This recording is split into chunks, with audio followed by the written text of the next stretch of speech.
everyone? GoldenNova here, aka the guy who didn't have to go to work today and could focus on doing actual channel stuff, because as of now, this is the first stream that I am doing going independent, I would say. That's a lot more grandeur, but no. Big thing happened this week. I am no longer on a 9 to 5, so I was able to do a lot of stuff in the background for the channel. Nothing like super forward right now, but give it a couple weeks, and you're going to see some really cool changes that I'm really excited for. I don't want to talk about any specifics right now, but I'm working on a new series. The announcement should be going out on the 27th, so it's got about 12 days, and it's that weird announcement for an announcement. But get ready. I'm really happy with what we're putting together. I'm teaming up with someone to do another series, and it's going to be super fun. We stand an independent king. Where's the crown? I don't know. But thank you, everyone. Thank you so much. Nova, I'm glad to commit more time to the channel. Yeah, I'm glad, too. It has been such a slog. It's like, saying it's working 2 jobs doesn't really... I think that's too much, because my second job, I don't have a boss, so I don't have to worry about, like... you know, someone breathing down my neck about how I'm not doing my job correctly. But now, it's just this, folks. But yeah, I'm gonna catch up on video production. If you're a member or a patron, you know that I've got my videos scheduled out for the rest of the month.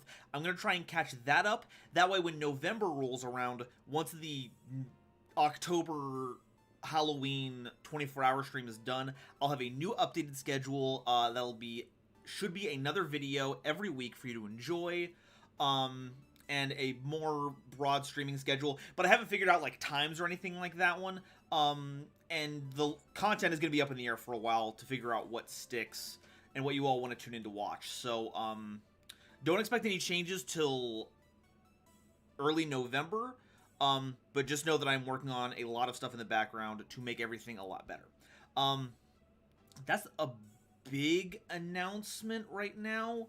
Aside from that, though, there isn't really a lot of news going on. The Albaz structure deck is out, folks. We're getting info about it, and I'm so excited.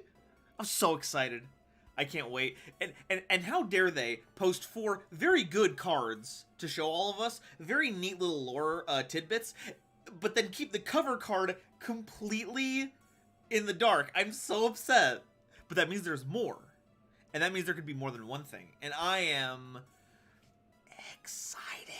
I'm super excited. Adam JM, I've gotten back into Yu-Gi-Oh! This channel has been such a breath of fresh air. Love your content. Oh, thanks, Adam. I appreciate it. It's really fun to make that kind of stuff. I can't wait. So, like, the plan once we get out of October and into November is that I'm going to be doing another installment in the Dogmatica lore video stuff. So... it's going to be a couple weeks, even though Battle of Chaos comes out tomorrow in Japan. So it's going to be about 2 to 3 weeks before I actually get that lore video out. But it will be, and I can't wait to dig more deep into it. Cover card looks fire. It looks outstanding, and the weird thing is that this version of Albaz, I assume it's a version of Albaz, it's got kind of the same kind of Albion kind of look to it. I wouldn't say it looks strikingly like, but it evoke Mariamne, the true Draco Phoenix, and if more high-res pictures come out, and we find more connections with Mariamne, that is going to be redonkulous. Can't wait to see your take on the lore and the new Dogmatica ritual. Yeah, the new Dogmatica ritual has me upset. For months, everyone in the comments of all the videos up till now was like, Nova, the girl in Dogmatica Genesis, we've already solved it. It's Alubear. It's this one right here. Look at it. They've got pigtails. Alubear has the things, and then the ritual comes out, and it's the girl from Dogmatica Genesis. Kill Dragon, oh my gosh, blowing your donation early, but like, let's frickin' go. Thank you, Kale, for the $10. Oh my gosh, let's go! Let's go! It was 10 euros, technically. I should remember different currencies exist. Oh my god, lore tokens. I can't wait to see the lore tokens. That's gonna be funky. The new kid is blonde. Oh, what the hell's going on? Are they blonde? I think, Amamori said that it was like a lighting situation. They should still have pink hair. Lambo. Holy, this is where I watched my parents die, Parappa. This is... That's awesome. God, awesome. Thanks for more Spamton.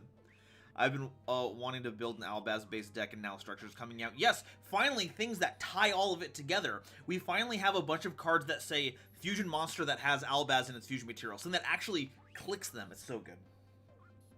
What if Luber is actually Albaz's brother? If we go back to my original theories on the matter, well, my original theory has been kind of debunked, especially with, like, the newest, spell card that was in the structure deck, but it means the Chancellor is like part of the same family. Miriam now, I was kind of thinking like Gungnir. I'll have to take a double check on that one. Because what I saw was Miriam, but also we're seeing a low resolution structure deck box.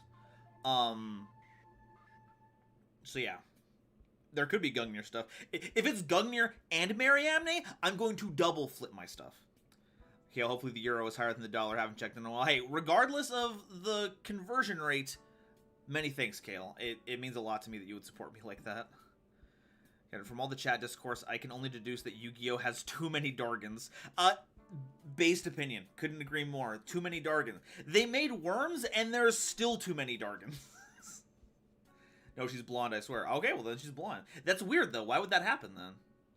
Are you going to be playing the totally not lesbian Battle Nuns? Oh, we've got a totally not lesbian Battle Nuns deck ready to go. We've got Exorsisters and we've got Mutants, so if you get in line to duel tonight, you can pick whichever one you want to duel. What is there going to be? Wait, is there going to be a structure deck? Yeah, they announced the Albaz structure deck, I think a month or two ago, and then the leaks came out yesterday. And I don't see when the OCG was getting it, but I know that we're getting it here in the TCG this coming March. So we're still like 4 months out on that thing. We got too much lore. There's never enough lore.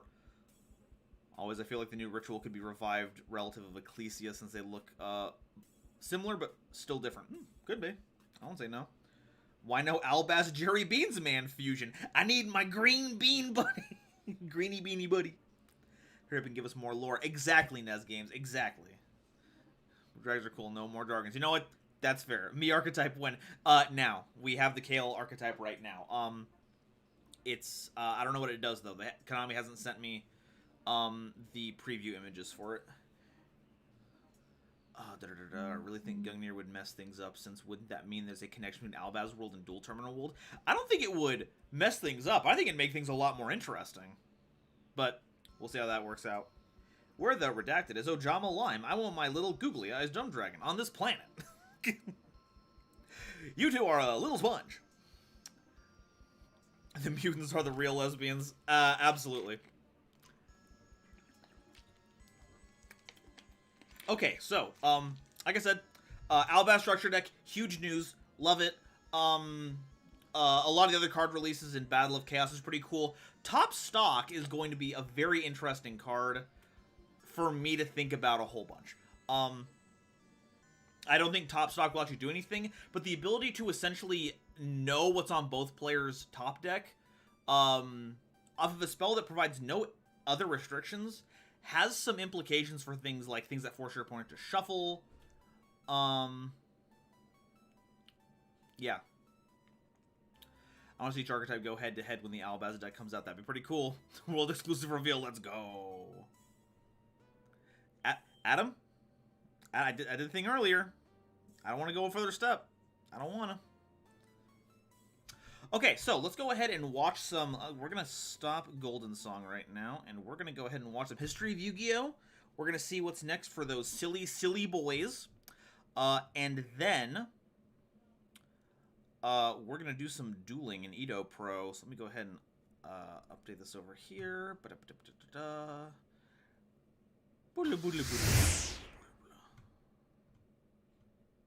Spiral are definitely going to be wearing top stock. Oh my god, you're right. Spiral, that's exactly it. Holy cow. See, like, I was worried because when I first read it and I was remembering it, I was like, they don't make your opponent reveal, right? It's not that symmetrical, but it does make your opponent reveal, so you will know, and that is fantastic.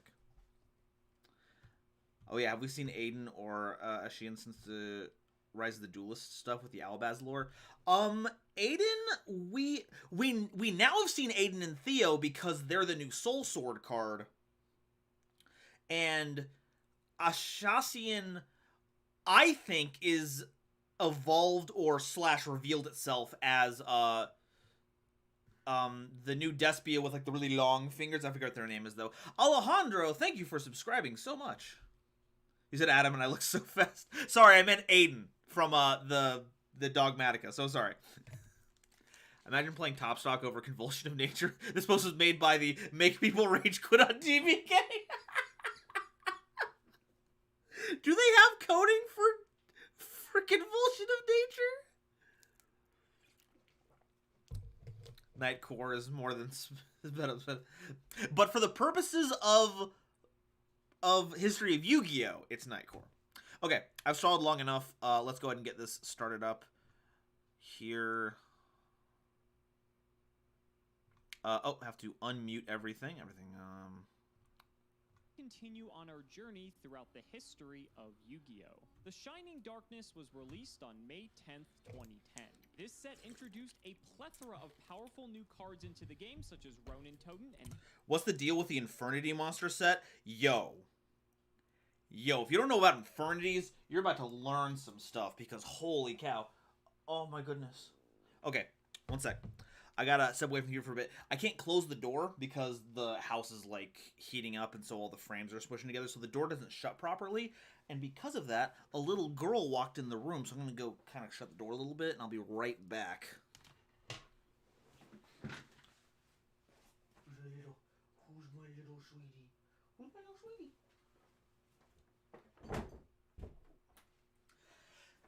Mackie had to go to the vet today. She was such a good girl. I believe Coder said the way that it would be dealt with is you banish your deck face up instead. Horrifying. How do you... Why would anyone do that?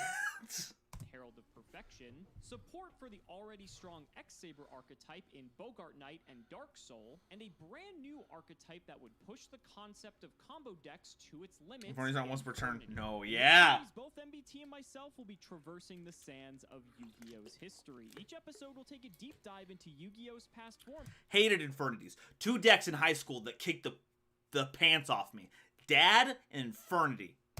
Tired of it, but they're cool. As new sets become available. Strap yourselves in because make it Nightcore. I'll send Nova basic drum loop. Heck yeah.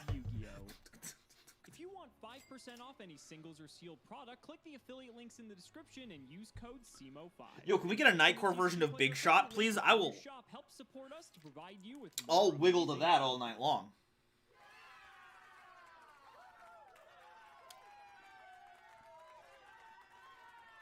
If he pulls the Cyber Commander, I have 950 attack points and does nothing.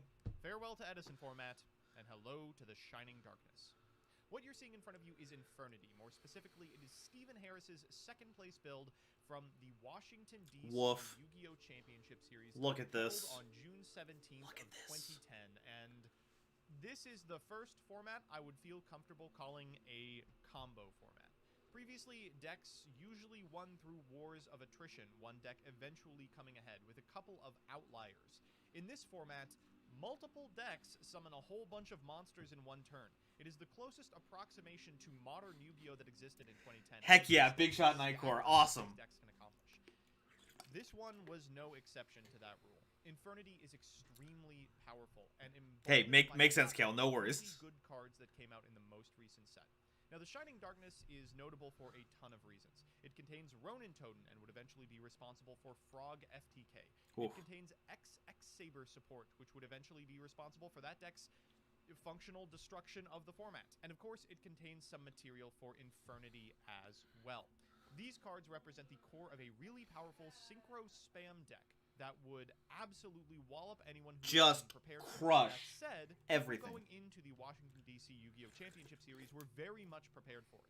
Hate for this deck was everywhere, be it in side decks or main decks. People played DD Crow, Crevice into a different dimension. Consecrated Light is a near staple in sideboards at this time, and boy oh boy is that card almost impossible for this deck to out. Regardless, the deck did put up a fantastic result at this tournament, taking a ton of slots in the top 32 alongside X-Saber, Gladiator Beast, and Gadgets. My boys! These 4 decks formed the backbone of this specific tournament, but not all of them. Hey, Endivu, how's it going? Month of competition. So, let's go through the individual cards, and I'll try and give you a sense of what this deck is trying to do. First, the normal cards. We've got DD Crow, Gores, and Dark Greffer. Dark Greffer, of course, a very good enabler in any dark deck. This one a little less powerful than most because you don't really want to be normal summoning it too badly, but you have no way to really cheat it out outside of pitching a Gores. We've got Double Book of Moon, fantastic way to beat Consecrated Light and also potentially protect a tuner that you absolutely need. Brain Control, Foolish Burial, Giant Trunade, Heavy Storm, Mystical Space Typhoon, 1-for-1. We do have. Oh yeah, the Golden Dogmatic Genesis is definitely White Exalted of Dogmatica. Definitely. Judgment, Starlight Road, Torrential Tribute, and Trap Dust Shoot. Now, what makes this deck different is its archetypal monster lineup. First up is Infernity Archfiend. Now, all of the Infernity cards get extra effects if you have no cards in your hand, so it plays a significant number of cards like Dark Greffer to enable that game plan. Archfiend, if you have no cards in your hand, when it is special summoned, can add an Infernity card from your deck to your hand. It can also special summon itself if you draw it while you have no other cards. Infernity Beetle is a card that was eventually cut, I believe, from Infernity lists, but at the time it was still very much playable. It is an insect tuner that, if you have no cards in your hand, allows you to tribute a whole pizza. Up to 2 additional Infernity Beetles from your hand or I get that. Think of it as a proto Deep Sea Diva, sort of. Infernity Mirage is a really strong card. Can't be special summoned from the graveyard, but if you have no cards in your hand, you can tribute this card, then target 2 Infernity monsters in the graveyard, special summon them. Gentle Fiend, I have not, because I haven't checked. The week leading up to me not working anymore has been pretty busy, but I am going to follow up with all that. For spells, Infernity Launcher is where it's at. You can send 1 Infernity monster from your hand to the graveyard once per turn. That's just the effect. You could just send a card from your hand to the graveyard. It's a great way to empty out your grip. And then, as a separate effect, you can activate this even if you haven't activated the first one. You can send this card to the graveyard, then target 2 Infernity monsters in your graveyard and special summon them. Now, usually you'd be getting at least 1 copy of Infernity Archfiend, which would get you, big surprise, another copy of Infernity Launcher. An incredibly, incredibly powerful resource loop that eventually led to the limiting of this card. Now, you have to have no cards in your hand to activate and to resolve this effect. Eventually, you would end on searching copies of Infernity Barrier. Now, at the time, people only played 1 copy of this, but pretty soon they realized that triple Infernity Barrier back row was pretty much the best thing you could be doing. It was an Omni-Negate, provided you have an Infernity monster and no cards in hand. Infernity Inferno is a great way to empty your hand, but this has got to be the worst card that's ever been part of a Tier 1 deck. In the extra, because we are primarily a Synchro Spam deck, we have a huge swath of Synchros. Look at them all. We can Armory Arm plus Colossal Fighter combo. We've got Black Rose, we've got Brionac. Brionac is especially good in this deck because if you find yourself in a scenario where you have like an Infernity Beetle... Oh, I did forget to fast the vid. Dang, you're right. Easily make this monster, empty out your hand, and then start triggering Archfiends. We have a Gaia Knight, the Force of Earth, a Goyo Guardian, a 100-Eyes Dragon. This was a promo at the time, I believe. Allows you to banish a level 6 or lower dark effect monster from your graveyard. This monster's effect becomes that effect. Mirage can't be looped because it can't be special summoned from the graveyard, but its effect can be copied by 100 How foolish of me. Infernity Doom Dragon is fine, but importantly, it's a 3,000 attack monster named Infernity, which means it is very hard for your opponent to out and will likely keep your barrier alive until the end of the turn. Magical Android is in here as well. The deck has a really easy time making Mistworm, and for that reason, we are playing 2 copies. It's like the early Trishula way to bounce all of your opponent's cards and go for no TK. A Red Dragon Archfiend and Double Stardust Dragon. Now, this extra deck would evolve as people lab further combo lines with Infernity, but at the moment, this is what people were playing. In the side deck, we've got Rainbow, Overlord of Dark World. We've got Raikou, Lightsworn Hunter. Rainbow is in here for, I believe, the Godham's Hand Loop. It allows you to blow up all monsters your opponent controls, and after they've already committed so much to Godham's, it's a great way to equalize. Raikou is there to stop Consecrated Light and a bunch of I'm taking the night off because my Pause. car's in the shop. And ooh, gosh, Gentle Fiends, I'm sorry to hear about that. I hope car stuff goes well and you feel better. I'm sorry about that. And Porcelain, something I meant to mention, and I kind of went really fast here. So I strongly feel that the girl in Dogmatica Genesis is White Exalted of Dogmatica. That being said, there's nothing saying that White Exalted is not also Alubear, just as like in their Dogmatica form. That they could all 3 be the same person, if that makes sense. You control X-Saber monsters, or those X-Saber monsters be in your graveyard. Mind Crush, Phoenix Wing Windblast, the Transmigration Prophecy, maybe a little better than Crevice, but certainly debatable, and Double Threatening Roar. So, very excited to try this deck out. It's going to be a difficult one to pilot optimally. I hope you all can Forgive me. Fare thee well, Edison format. It was a fun month while it lasted, but of course, all good things must eventually come to an end. And at the end of every tunnel, there is a light, and in this case, it is, ironically, the Shining Darkness. The Shining Darkness officially brought an end to the Edison format, and now we find ourselves at a point in Yu-Gi-Oh's history where... I'm seeing stuff about things being quiet, so I'm going to see about lowering YouTube a little bit.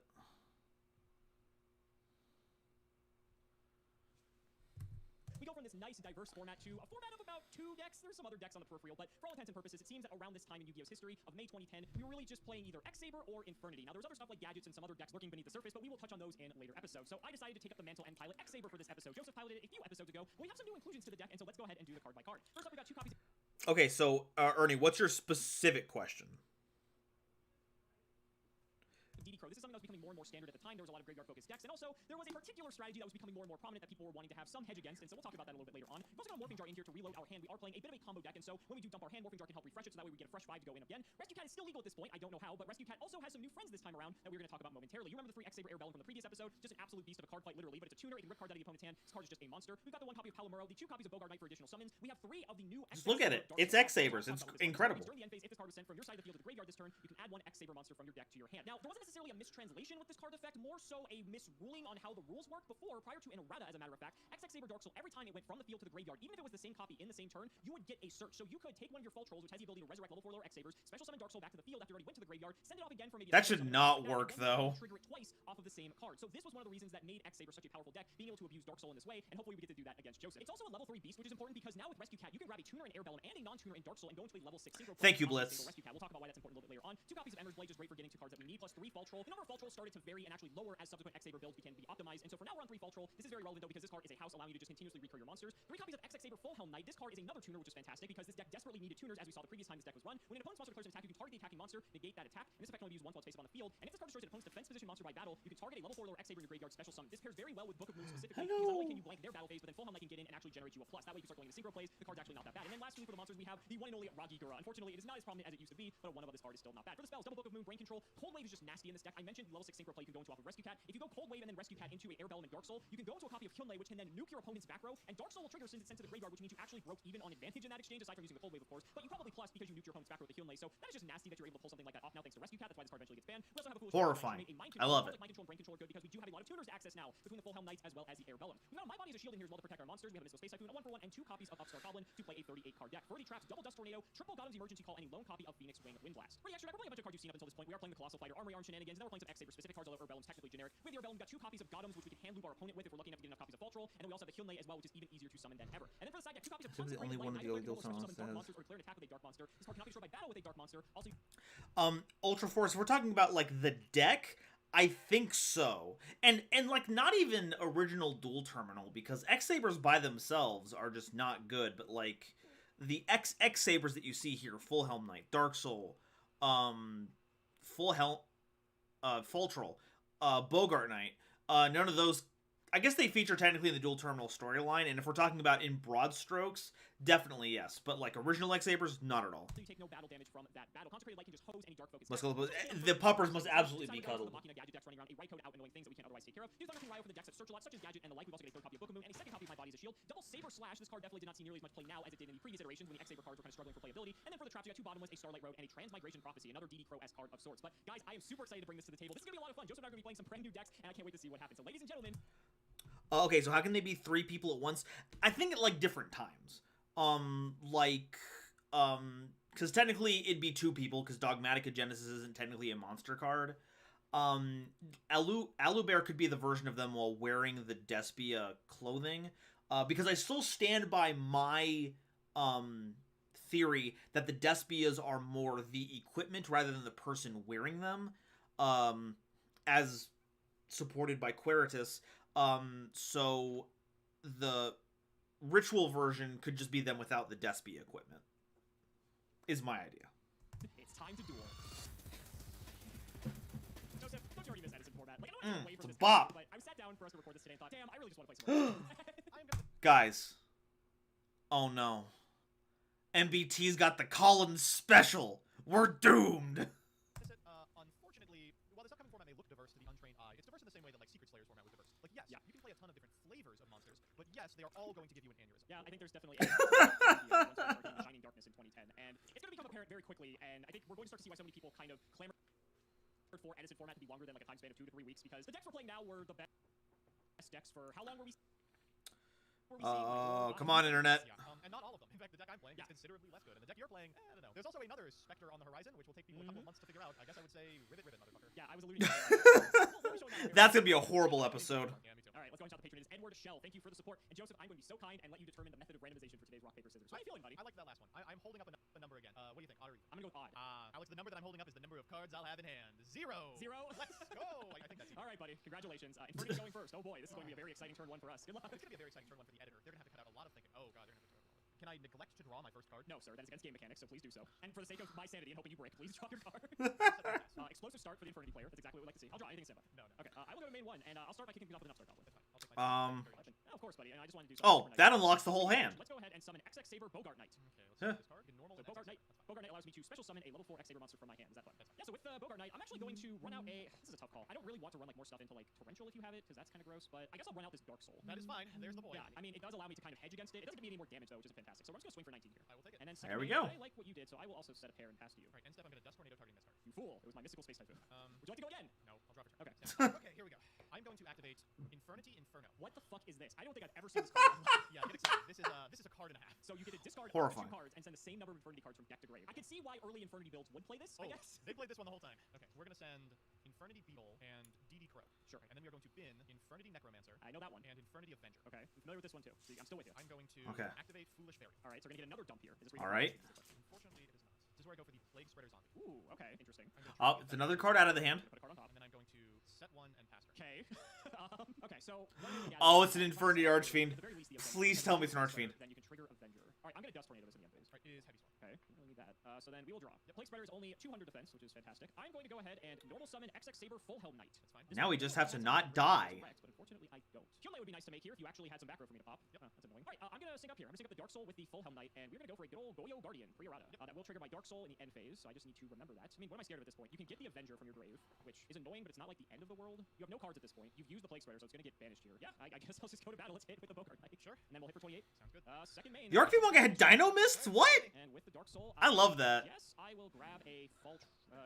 X-Sabers and XX. X-Saber means you can search X-Saber, correct? Oh no, it cannot. Because I always hate like this stuff. Like sometimes this stuff When you're searching an X-Saber monster, or sorry, yes, an X-Saber counts as an XX-Saber, but an XX. Yeah. X-Saber, correct? So I think that you can search an X-Saber with Dark Soul. Yes. Okay, so X-Saber both counts as X-Saber and XX-Saber. This is one of the fun things Yu-Gi-Oh does with its archetype name. Ritual Beasts, baby!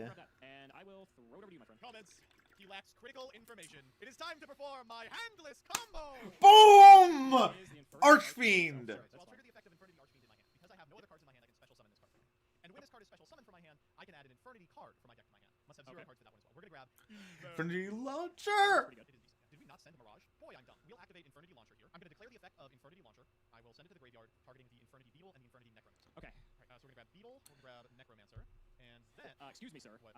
No, you don't have DD Crow! Come on, you're playing in main! I guess I do have DD Crow. Yes, this deck was main decking DD Crow. Alright, who do you want? The question is, like, I don't really know what to go after here. Because, like, where does this combo go, is what I'm wondering. Let me think. So, like, Necromancer can get stuff back, which is bad. Beetle can summon 2 more copies of itself, which is also quite bad. Beetle's also a tuner too. Necromancer can get back the Avenger that you have. So I don't cut you off of tuner access. I am just going to get rid of... let's get rid of this Necromancer, whatever. Yeah, that's the play. Okay, sure, fine, whatever. Now, fortunately, you do get the other one. It doesn't fizzle the whole effect, as we confirmed. Yeah, we spent a while in the tank on this one. Gosh. Okay, now I am faced with another issue, which is what the hell do I do from here? Wow, you really put a damper on my plays here. That's what I'm here for, buddy. Darn it. And this Bogart Knight has to have 19. You know, Super vs. Dynamis, nice. We'll get ourselves 2 copies of Infernity. If you have an Abiru and you're counting along, this is summon number 5. Sounds good. I do not have the beer, so we're going to go Infernity Archfiend and Beetle to the graveyard. We're going to summon a Goyo Guardian. Shocker. We are going to go to the battle phase. We'll tap into the Bogart Knight. I'll take 9. Would you like the Knight? Let me just read False Roll real quick. It can't summon if I have one, right? No. That would be kind of sick, right? And then in main phase 2, we will sync the Goyo Guardian and the Infernity Beetle off for an Infernity Doom Dragon. Ooh. So the point of this card is first and foremost to be a 3,000 attack body. Very hard for you to remove through an Infernity Berry. For instance, you can just walk over a Beetle or something if you so desire. But here we're going to actually use its effect. I will trigger the effect of Infernity Doom Dragon and we'll hitting you for 14. Out of here. And then, what, 900? Doom Dragon. 700. And I believe that is all I am able to do. Alright, you're good to go. That was still pretty bad, even with the DD Crow. Make me regret that I got this false roll, but I'll go to main phase 1. We'll see if we can do anything about it. Doesn't look super likely. Got Bogart Knight.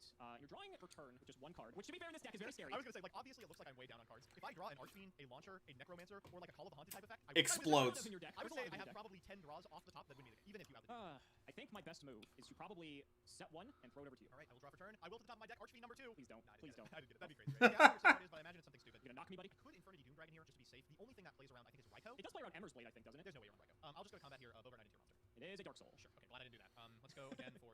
I'll take the 3K. All right. Yep. No. No, you're good. That is going to be good.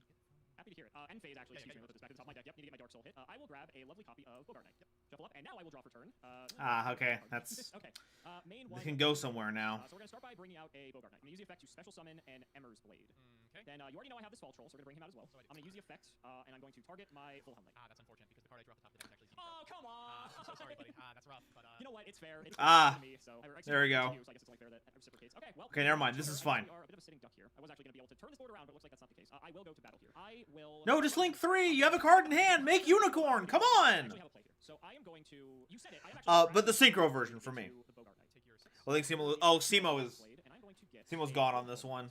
Then I'm going to send the Fall Troll into the Bogart Knight, and he'll take 5. And second main, I'm actually just going to set 1 and throw it over. Great. Draw. Stand by main. Just duck any good card in your deck, which is highly unlikely, please. I was looking in the graveyard. That's not good. I'm looking in the graveyard for plays, unfortunately. 2 turns to find Launcher or Archfiend or Necromancer or Mirage or... Which are all at like 3 at this point. Right, I'm going to activate the effect of Infernities and Edison. Targeting. Your Fall Troll. Sure. So I'll take 12 because it's half the attack, right? Yeah. I sure wish I could attack your stupid-ass Bogart Knight, but Full Helm Knight kind of puts a damper on that. Doom Dragon also can't attack the same turn, use the effect. Well, so I'm there's that. sorry. I would instead go to attack Bogart Knight and win, because you're at 21, but Full Helm Knight can negate the attack, and then I can't activate Doom Dragon's effect. Okay, back to you, buddy. All right, in the end phase, I will activate Godum's Emergency Call. Jeez, that's a good one. Oh, that's Pretty a good. good one. Any 2 X-Sabers from my grave, I get to special summon them. So we're going to bring out Fall Troll, and we're also going Oh, wait. What's the wording on Full Troll? Pretty sick. What do we want for the other one? This isn't... We will grab a Dark Soul here. This isn't terrible. Like it's kind of difficult for you to go through like a Black Rose line. Just Hover over that guy. Okay, main one. I'm going to sink my monsters. For Hover over that full unfortunate. or full troll. Is a Starlight Road. Ooh, only popping 1. Wow. Okay. I'm going to use the effect of Full. Ah, missed it. Direct the Full Helm Knight. Yep. And then I'm going to sink the Full Helm Knight and the Fall Troll into. Is Fall Troll a legal target? Like, is it one of those if it's summoned by first? I have not normal summon yet, so I'm actually going to normal summon this Full Helm Knight. Dang. Youch.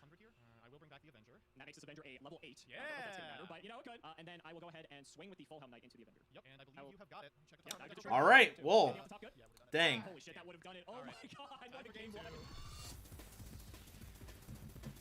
Combo hard card test bullshit. DD Ah. into Starlight Road. Kalen Ooh. I would prefer to slow things down by ending the game. Oh my god, this is a holy guacamole. Yeah, I don't know about Oh, that. chat display froze. Don't worry. Let me do my patented fix on that by opening up the command window.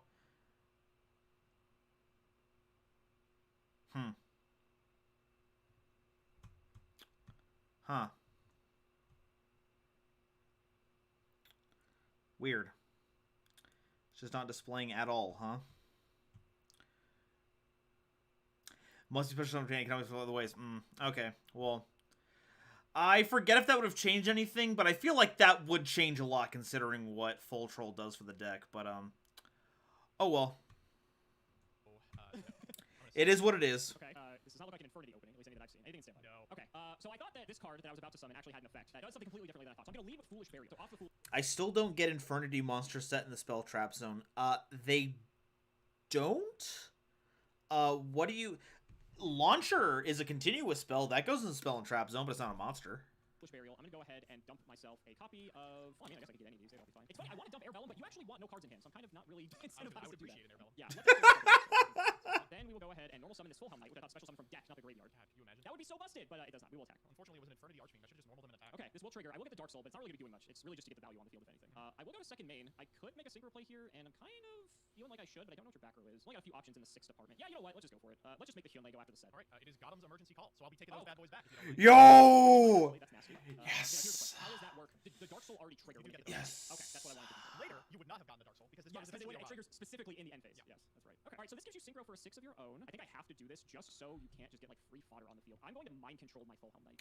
Oh. Yeah, no worries. I know how to use the Wondershare version, specifically Gentle Fiends. There's an updated version that I tried to use and I could not make it work. But if it's Wondershare, I can throw some tips at you. And we're going to go for a Godum's. Sounds good. Would you like to trade And yourself? I would not like to trigger himself. Okay, Nova, it's your greatest salesman, 1993. With Dark Soul, I guess I'll grab a Bogart Knight. Yeah, we'll go for the Bogart. We'll grab him. And over to you. Go ahead. Words cannot express how many life draws I have. I think 30 of the 35 cards in my deck win me the game right now. Okay. Oh, okay, that's what we're referring to. Yes, Infernity players who were big scumbags would do that to make their hands empty, and then they would scoop up all their cards immediately and leave and not show them to their opponent so they didn't cheat. That was a thing that happened. Was that one of them? No! Oh. Alright, I'm gonna Vortex. Lame. Alright, well, I guess I should have ripped the card, but I guess you ripped too, so I guess it got more value. I don't know. I can't even attack for fear of fucking boars. Could you imagine getting owned that badly? But it's 100 damage, Joseph. Imagine if this game's decided by 100 life. I'm gonna normal summon Infernity Mirage and pass my turn. Okay, we'll draw. Anything same. No. Go to main one. Well, I wish if I knew I was drawing that, I would have done something completely different, but that is the name of the game. Okay, at the start of my main phase 1, I'm going to activate Cold Wave. Cool, I'll Infernity Bill. Gross. Alright, that's not worth it. Get rid of another card. You need a second monster, because you need a special summon. That's bad, though. I will not use the effect. We got the brain control. I'm going to attack into... I'm really tempted to hit the Mirage, I'll be honest, but I don't really want to put more stuff in your graveyard. I think I'm actually just going to go after my own Dark Souls. This is so hard, Joseph. My brain hurts. Okay, on enter battle, I'm gonna Godum's Emergency Call. Again, wonderful. Alright, We're gonna take Run 'em out. X-Saber, Full Helm Knight, and Godum's. gross. Okay, so now... Now that you can do. Use the Full Helm Knight to possibly negate an attack. It's not very exciting. Who's the X-Saber player here? Oh, hey, If someone ran into this game and saw this board, they would just be at complete loss for words, but I guess that's the fun of being able to decide Godum's Emergency Call against the X-Saber player. I am going to slam into the Dark Soul. I'll trigger Full Helm Knight. Okay, so you'll negate the attack. Sounds good. Second main, my hand is at risk of just being completely shredded here by my own Godums, funny enough. So I guess I'm just going to set 2 cards and throw over to you, my friend. Alright, stand by main. All good. Again, cannot overstate how many live draws I have on this. I'm just not finding them. It's okay, you don't need them because Godum's Emergency Call is keeping you in the game. I don't know, I'm just gonna go for it. Let's X-Saber Godum's, destroying the Dark Soul to rip the card out of your hand. I'm going to chain the Crow and get rid of the Archfiend. Well, better we had it now than later. Alright, so what are your set cards? I'm gonna read nothing important. I guess a bottomless would be pretty bad here. I don't know how much crap you're actually on. Let's send... What's the punish? Godum's Emergency Call? That's a pretty bad one. I don't think there's anything I can do about that, though. I'm just gonna go to battle phase here and attempt to attack the Godums into the Bogart Knight. Sure, so I'll take 12 from that. Second main, I will set 1. Let's switch this bad boy to defense position, and you are good to go. That's a third Godums. I'm going to be very upset. I do get to trigger the Dark Soul. Oh, no, it's in my possession, isn't it? Oh, that would be so good. All right, well, I'll draw. Main 1. Staring down my own Godums. Gotta say, Joseph, it's not very fun. All right, I'm going to brain control the Full Helm Knight. Going to switch him to attack position. We will go to battle phase, and we will hit into this Infernity Mirage. This deck's on threatening fucking I gotta not die somehow, baby. You know, I guess that's one of the ways. Okay, all right, well, I guess I don't get a battle phase at all then. Second main, you know, I'll just set 1, end phase, you get the Full Helm Knight. Go ahead. All right, stand by main. Oh, All good. I don't know, combat, attack in. So 13 and 31. Yep. All right, go ahead, buddy. We get anything? I mean, that's something. I don't know if it's what we need, though. I will set and pass. Go ahead. Stand by main. All good. I drew Archfiend. Oh my god. See my hand. All right, we'll try for it. Archfiend into the set card. It's Dark Soul, actually. I'll go for it. I got a book for the Godums. Okay, okay. And then we'll We're go living. for Full Helm Knight. I don't think it's gonna get us far, but we're living. Okay, second main. Ooh, there was a 7-tuner. What do I want to do with all these random synchros I have on my side of the field? You got the Archfiend, and you've got the Full Helm Knight. How about you make a Black Rose? Ooh, that sounds pretty good, actually. Do you think that's a good idea? It's not a dark tuner, so I can't make 100-Eyes Dragon, which would be, I think, full combo. It would be close. We can make Armory Arm with the Full Helm Knight. That sounds really bad. And he's a dark tuner, so I can't go into Doom Dragon either. Is the other Infernity a tuner? I think we're gonna go these 3 to the grave, and we're just gonna start this. That sounds pretty good. Let me make sure that's a legal play. All right, go ahead. All right, end phase. Trigger the Dark Soul. Good. Godums. Yep. I don't even know what saves me at this point. I think what's so hard is that the only one of these that really special summons themselves is Fall Troll, and you need 2 of them out on the field in order for that to happen. I guess I'll take Emmer's Blade. It's fine. At least it does something. I'll draw. Main 1. I'll set something. Could be anything. Stand by main. Could be anything. To the graveyard. Like my heart stops. This is a big old thinker. Oh, Ember's Blade is an asshole of a card. All right, I'm gonna flip summon Godums to the Shocker. We'll go to battle. Well, now I wish I made Armory Arm. Let's get in with Stardust. All right, trigger Emmer's Blade. I will grab another Emmer's Blade. Yeah, I'm just gonna pass here. Okay, we'll draw. Gross. I will set 1 and pass. Oh my god. Good combat, you get Rocky Gorak. I'll set 1 and pass as well. Okay. During the end phase, I will Godum's Emergency Call. Rough. With said Emergency Call, let's grab... Probably want a Dark Soul, just to keep the card advantage train coming. And then I think I would also like a Full Helm Knight. You'll get neither with my DD Crow! Get him out of here! No! If I'm not drawing starters, baby, I'm drawing DD Crows. And this stops both of them because you have to special summon both to your side of the field, right? I believe so. You know, I had a glimmer of hope, and it has Yep. quickly... I don't know, the Ember's Blade is looking decent too. I mean, it's not bad, but it doesn't win me the game. I'll draw, I guess. Go. We're gonna go for 1 here. Sure. I'm gonna send a fucking Necromancer, I think. I could also send Avenger. No, I mean, we want to draw Necromancer, certainly. I'll send... The Necromancer seems like a great top deck, but... I'll send Avenger. I don't want Sure. Alright, ready? Oh, good. Let's see it. Go ahead. Okay, we gonna try this again? Oh my god. Yep, that's fine. I don't know how good this is, if I'm being honest. No tuners this time. Yeah, no tuners make this not nearly as good. 300 life points, not great. All right, I'm gonna grab a Dark Soul. God, this is so big. He's a big fucking chonker. He's so massive. I kind of just want double Dark Soul, if I'm being honest. We out here sitting. And just like walling up. Like I could get Hyunmei, but like Hyunmei doesn't do anything. Yeah, okay. We'll get No, yeah. I'm not doing anything with this. We'll just grab it. Sure. All right, let's draw. Oh, well, that's something. Well, let's start this turn. I don't know how this No, no. That's a thinker. That is a thinker. What could you have in your hand that would make you go for something like this? All right, I'm gonna compulse here, targeting the... I think you can spend the entire board going into a Godums if you have a Full Helm Knight in hand, or I can bounce the Dark Soul. You can normal the Full Helm Knight, go into it with Hyunmei and retain the Ember's Blade. Yeah, I'm gonna send the Hyunmei here. Sure. Hyunmei goes. I'm gonna normal summon Rescue Cat. Oh, shit! Yeah, that's fine. This card's not bad. We'll sack it off. The last 14 turns. I'm gonna grab double Airbellum here. I'm on 300 life, so I gotta make sure I also don't die on the crackback. You have like 90% of your deck will probably just kill me. I've had like 9 cards that win the game for pretty much the entire game now, and I haven't found them yet, so... I think I need to make sure I sequence this properly. Yeah, but so I the Fall Troll is live too. We're gonna special summon a Fall Troll. Oh, it had to be Fall Troll, yeah, that might do it. I'm gonna sync all 3 of these for a Mistworm. Yeah, those are I'm gonna bounce both of your monsters. And then this is 49, 59, 65. So with Fall Troll, I just need to get something with 1500 attack here. So I'll get the Bogart Knight. Jesus Christ. And I think we actually did it. Yep. Let me see the Archfiend off the top. You gotta be fucking with me, dog. Holy fuck! You gotta be fucking with me, dog. Wait, what's wrong? God. Do we not have targets? Any point I was dead. Any point I was dead. Well, you know, c'est la vie. Oh, no. Because he lost all his life points, and that was the game. Okay, yeah. Oh, man. And yeah, I guess that solved it for me. Holy fucking shit, that was a game. That will do it. That was a game. My God. Oh, you know, I feel like maybe if my draws had been a little bit better, I could have done this. 300, buddy. Jesus. But nope, certainly not like that. Gotta chalk that one up to Ember's Blade, if I'm being honest. Are they gonna do another game? Yeah, Ember's Blade. They are gonna do another game. Okay. Both of us did not play either of these games optimally to the slightest, right? I mean, anyone who played from around this time. Mohammed, also sorry for asking this Nova, but have you dealt with that person? I have not dealt with those yet. The issue that I found is that the blur tool in YouTube sucks. And I can't replace their audio without replacing everything. I'd have to find a way to perfectly match the audio at that time. The audio that I'd have to replace it with has to come from the audio library that YouTube has. I can't insert my own audio, so I can't just dub over them. So the unfortunate thing is that if I want to upload all those hero videos, I need to literally remake them by taking all that stuff out and then re-uploading them, and that's gonna suck, but I do want to get them released, and it's gonna feel really weird to have like these videos with tens of thousands of views and then having to re-upload all of them, but that's the only way that's gonna get done. And thankfully, with all the extra time I now have, I think I will actually be able to do that hopefully by the end of the month. Things are kind of like not set in stone right now. I'm still figuring out like how long things will take to get things done. But I'm hoping by the end of the month, Heroes Explained 2, 3, 4, and a new compilation edition will be out. So look forward to... I guess don't look forward to that because I can't guarantee they'll be out. But they do have to be like whole new uploads, so that'll be fun. Shout out to George Girolando and all the people from back then. They're gonna be watching this and be like, God, this is miserable. I thought I played okay, but yeah, certainly not as good as we could have, I think. Jeez, that was... Yeah, and it's funny because the people watching this are gonna see the unedited version of this, where you and I were making mistakes left and right, not remembering that Bogart Knight can only be used for an X-Saber synchro, and just like we're just making all these like little things that misplays that matter. We're having to like take back the move and just readjust everything. And this is like, I feel like this is really the first time we've had to do this in an episode of this, just because it's two decks that are very combo oriented, but also play a control game. But they're also decks that we're just like super unfamiliar with at the same time because like we're really in the makes sense. You and I both didn't play this game, and when you start getting into combo decks specifically when that happens, oh my God, like it's so hard to find the line sometimes just because we're so unfamiliar with how everything works in the deck. Obviously we do our best, but I mean this is supposed to be how it felt when people first started playing these decks, right? Because prior to this, back to Edison had bits and pieces of stuff like this, but I don't know. I feel like having to think like this far ahead, I don't feel like we had to do this in any of the prior episodes. Yeah, certainly not. Infernity, unfortunately, is one of those decks where you put a lot of faith in the top of your deck. Sometimes it works out, and sometimes it doesn't.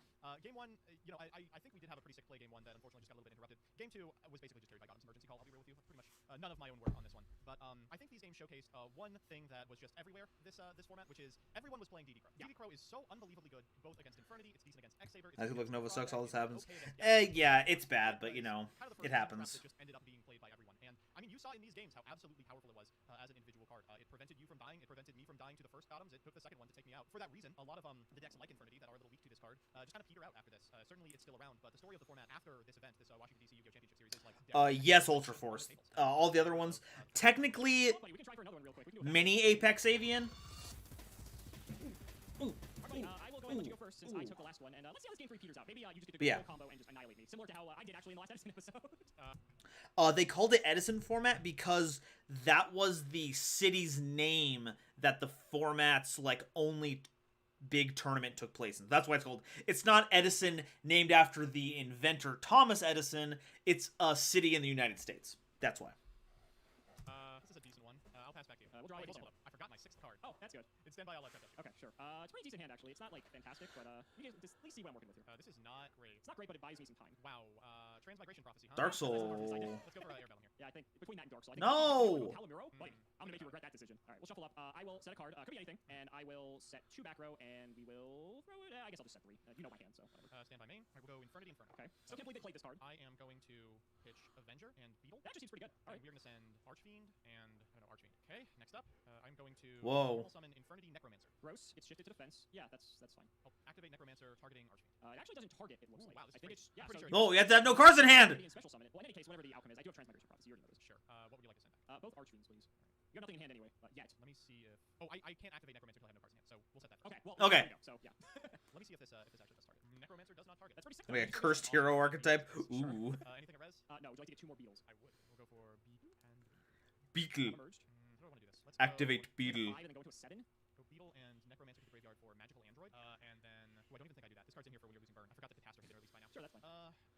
once on that stupid card. Magical. More like Sagittal Android. I'm gonna trigger launcher here, targeting Necromancer and Beetle. This is gonna get gross. Yeah, that's fine. Right.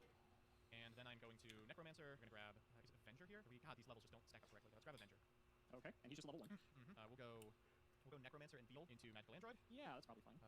Android and Avenger into Goyo Guardian. Sure. And I guess we'll go to combat here. Okay. I'm gonna attack with Goyo. So now, will this trigger the Dark Soul, even though you still get it? I think it will. I think it does as well. It seems like it would. Yeah, okay. So it's Dark Soul. Would you like it? Yeah, sure. We'll go Catastor, Beetle. So this is 34 that I take from the 2? That's fine. If Beetle was a 1, we could go into Mistborn here. Of course, it's not. So there's a way to make Mistborn there. 5, 6, 7. There was, I didn't see it. 6, 7, 8, 9, 10, 11, 5, 6, 7, 8, 9, 10. No 10s or 11s at this point, so you are good to go. Alright, end phase Dark Soul. Yep. Don't know what we're grabbing. Alright, let's grab good old Emmer's Blade. He was loyal in the past. Let's see if he continues to be loyal. Go to main one. Alright, I'm going to run out Emmer's Blade. I will go to battle and attempt to hit into your Beetle. That is fine. I'll take 100 here. I'll just pass. Go ahead. Bug punching bug. Draw for turn. It's a horrible world we live in. Does Armory Arm make Emmer's Blade? Infernity McCarthy. I wasn't talking about that. I was just saying that Catastor can kill him. I'm not solving the problem for you. Yeah. No, I don't think I can do it anyway, just because how this works. As much as I want to make a 4 here. Maybe this. Okay, let's go Armory Arm. Battle phase. We'll go Catastor into Emmer's Blade. I mean, I've got to do something about this, so I will... But Infernity is like Avenger's a different level though, right? Oh god, these are complicated decks. Second main, I will set a card, and you are good to go. Okay, we'll draw. Go to main 1. Let's see. Yeah, maybe I should have done that in reverse order, because Catastor's going to be a pain now. Alright, I will run out an Airbellum. I'm going to sink for a Rio. Rio with Cryo, I'm going to bounce your Catastor. Yep. And then I will attempt to attack into this. That is fine. I'll take 500 here. Yep. And, that's all I got, buddy. Go ahead. Nope. You're up. Draw? Yep. Ooh. Oh, buddy, you're fucked. When I summon Rocky Gora! That's a sick one. Rocky Gora! I will add... It's the most fun X-Saber name Unfortunately, I think this card doesn't. ever. Rocky Gora does not target, actually. You're correct. Is he a tuner? He's not a tuner. He's not a tuner. Yeah, that's fine. Okay. Then I will proceed to battle. Get back. Sure. And then attempt to attack with Rio. I will combo. Knew that wasn't going to be long for this Earth. Goes back to Goodbye. second main. One Rocky Gora. You against- weird sea serpent. Stand by. Okay. Okay. I'll normal Dark Rep. Sure. You don't do shit here. So I can go get an X-Saber. 7, 8. I can't believe that Gotham's let you get the synchros, too. Right. Like, that is just insane how there's like hardly any restriction on what that card allows you to grab. I will Gotham's Emergency Call here. You get Airbellum and I believe Dark Soul. Nah, I'll just get Ogre Knight. Battle. We'll go Refer into Rocky Gora. Yep, so I take God, 16. Emergency Call is such a funny card. I love it. We'll go Bogart Knight into that. And I'll take 16 here, lose the card in my hand. Second main. Just a second if I want to go into a 7. The only 7 I have is Lacrose Dragon, so probably not. Yeah, go ahead. Gonna need a big one to pull me back in, and I don't think that is going to do it. That. Yeah, no. I mean, I can normal this and then blank one attack and then get the Palomuro back, but you can just sequence it and I die and that doesn't happen anyway. So you got it, buddy. Good one. I didn't want to summon the Rocky Gura because I figured it played into the Gothams, but I also just literally like had nothing else going on, and so you just compulse Brio and I'm basically like dead anyway. So Yeah, it it's doesn't like, super play into the Gothams either because it doesn't target.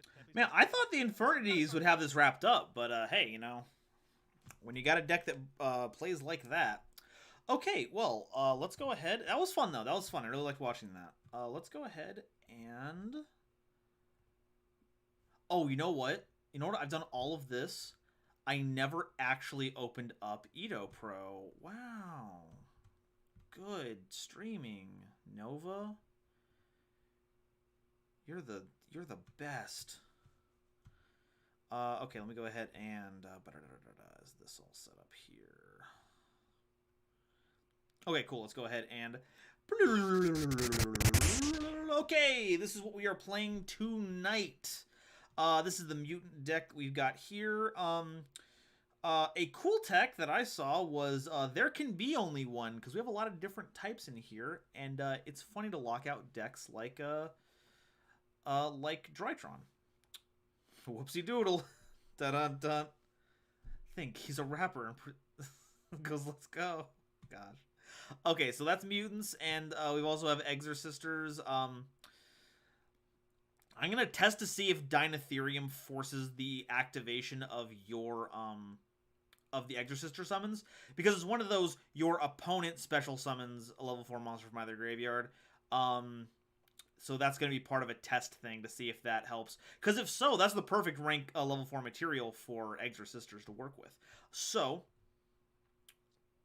turn off the deck. Let's go ahead and close some tabs here. Close out of this GoldenNova guy's stuff. I don't know who that is. Is there a weirdo? Okay, so for those of you who have not joined a stream, how this works, I'm going to open up the queue in just a moment. When you see the message in chat, you're going to type !join in the chat. The bot will pick your name up and put you on a list. There are 10 slots. Once we get 10, I close the queue and I duel those people. Once that's completed, if we have time left by the end of the night, I'll reopen it and duel some more people. It's currently 8:48 where I am. We're going to duel until 11, so we've got a little over 2 hours to get through 10 duelists. So, by the power vested in me, in the Holy Order of Dogmatica, and whatever shadows might lie underneath the church and its stage, I invoke 10 duelists to fight on the behalf of their countries, to show what they are made of against Exorsisters and Myutants. What is your good timing, Team Chaos stream? Excellent timing. So, in the meantime, we're going to restart Golden Song here. So we got a little something to listen to. I'm going to go ahead and open up the servers. Remember, we are in US West Casual. The nickname is GoldenNova. Make sure to click Show Locked Rooms, otherwise it's going to be invisible to you. We're hosting, password is capital N, lowercase OVA.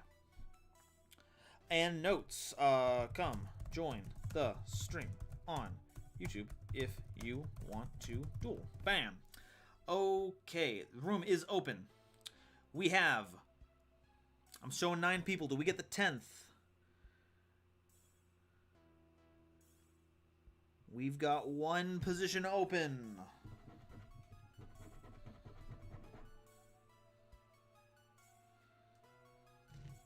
Liz, I represent Colombia, the country that nobody really really knows of unless we're talking about coffee and crime. It's a crime that the country's been pigeonholed like that. Honestly, goes outside of your stream. Where can I find it? I just have it for me, but I'll go ahead and send it your way. I'll send it to you on Discord later. Once again, I haven't seen them in stream for a while, and they have their own life that they're doing, obviously, but a big shout out to WizScythe for composing this. I needed something to make sure I didn't trip copyright bots, because no matter how many copyright-free stream music I ended up using, these streams always got hit. So I reached out to WizScythe. They composed the music for this, and we've been listening to that for about 2 years now. Alright, and that's number 10. Q is closing. So, in order, we've got Ernie Richards, Captain Blitz, Kale Dragon, Lambo Bambo 25, Ultra Force, Lisandro, Blue Dragon, Team Chaos Stream, Eyes Idle Duelist, and Gentle Fiends. Ernie Richards, if you could please make your way to the dueling field so we can begin our match up. Okay, and you are 0. Okay, what would you like to duel against today? Would you like to duel against today? I've also got to find a layout that lets me post the queue so that people can actually be aware. Oh, actually, no, I'm going to do that thing that I did last time. Once we're in duel, I'm going to go ahead and pin the password so people can take a look-see at it. And we just need him to let us know. Just need them to let us know. Oh, what is it? It's the Xyz gals. All right. Exorsisters it is. Celine, I know that Earth's Arctics are a topic you've covered earlier, but what's better, lefty, righty, or diva? The latter allows easies for salvage, but the drivers are consistent.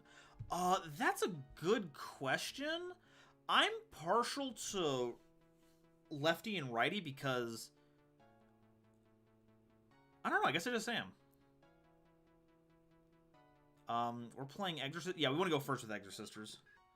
What's the name of the game download? It is Edo Pro. You're going to want to try and find the, oh, this hand is Books. This hand is Books. We're actually going to pass here. It's... Well, actually, maybe we'll get lucky. Maybe we'll get lucky. End phase. You're going to want to look for the Edo Pro Discord. That's where you get the download from. Let's go ahead and... pop out the chat here. Bada boom. Vazavoom.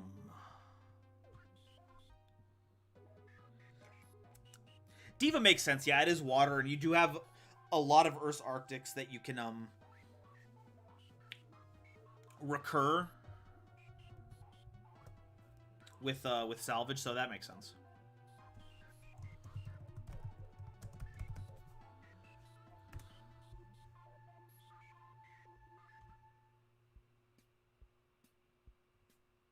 Same lefty can tutor righty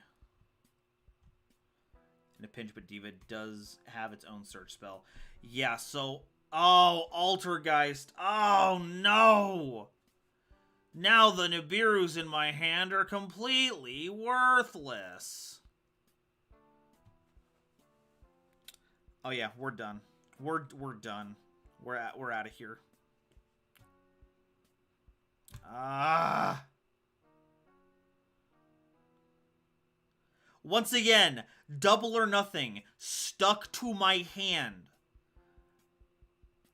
I don't know what it is about me specifically. I'm not gonna blame the auto shuffler. It can't be happening to everyone. Oh my god. Oh, and now we get the Amento. Ooh, yes. Perfect. Oh, I'm sorry. I'm so upset right now.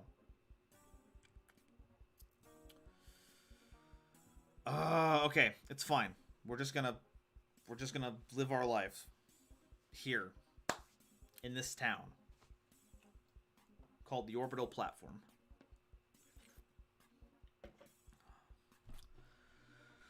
Oh boy. I guess you could say that Nibiru's didn't stand a ghost of a chance. Aha! Proceed for canned laughter. They always are. They always are. No, so I'm using double or nothing to not brick. Boom. Problem solved. But it's a rank 4 deck. What am I supposed to do?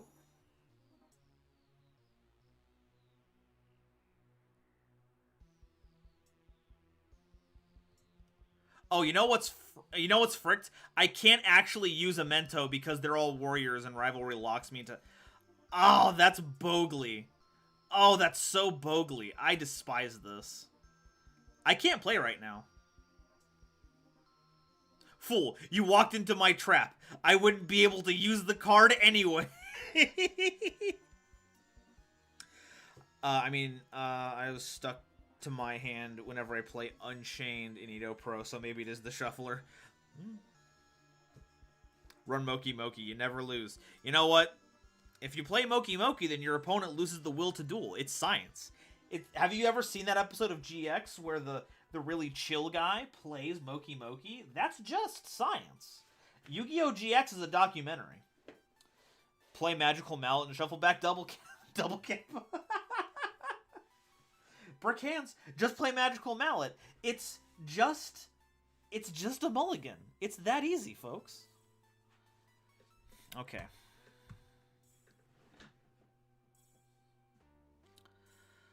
Okay, well, there's Elise, but Elise doesn't do anything. God.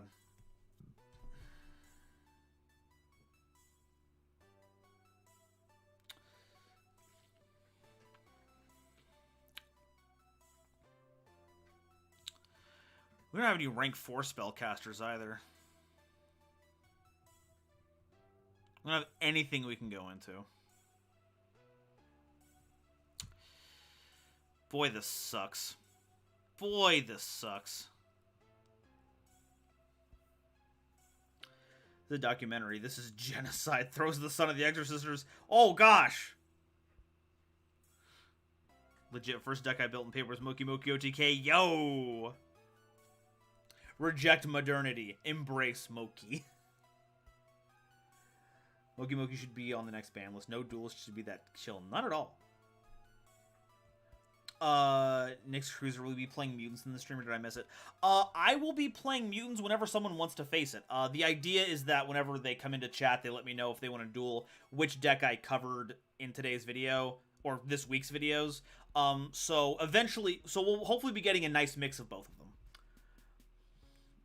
This is why you play your Sarctics. For more bricking? No, never mind. They can draw 7 now. Hey, Dire Yu-Gi-Oh! How be? This one. I saw your success story about Cyber Darks. Wonderful time. Excellent.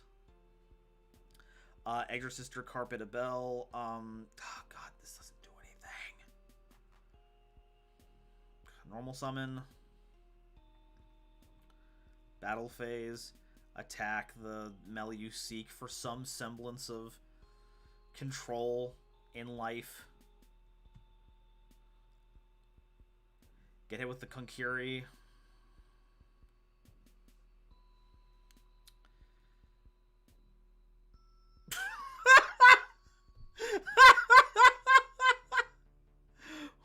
Wait a sec. Okay.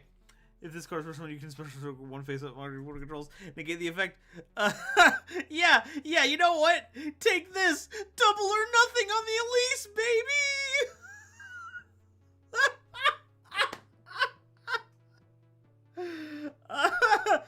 But of course, the Silquetus will bounce the card,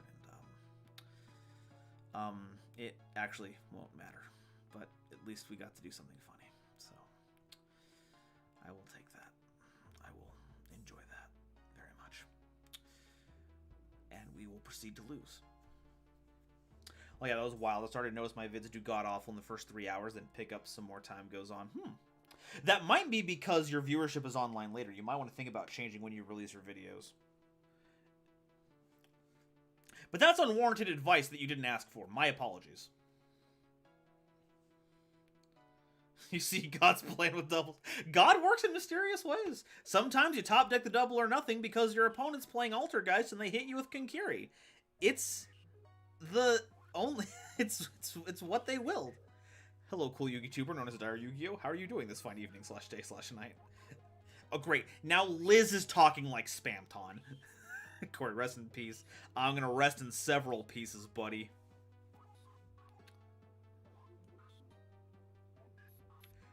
But yeah, excellent job, and it was really cool. Cyberdarks are so cool.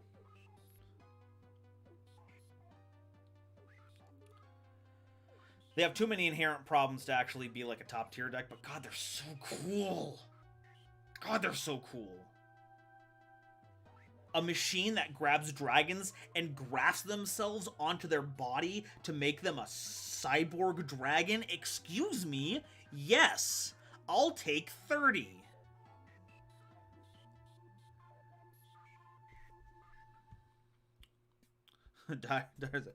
Whoa, Dire. Was that a big shot? How am I not dead yet?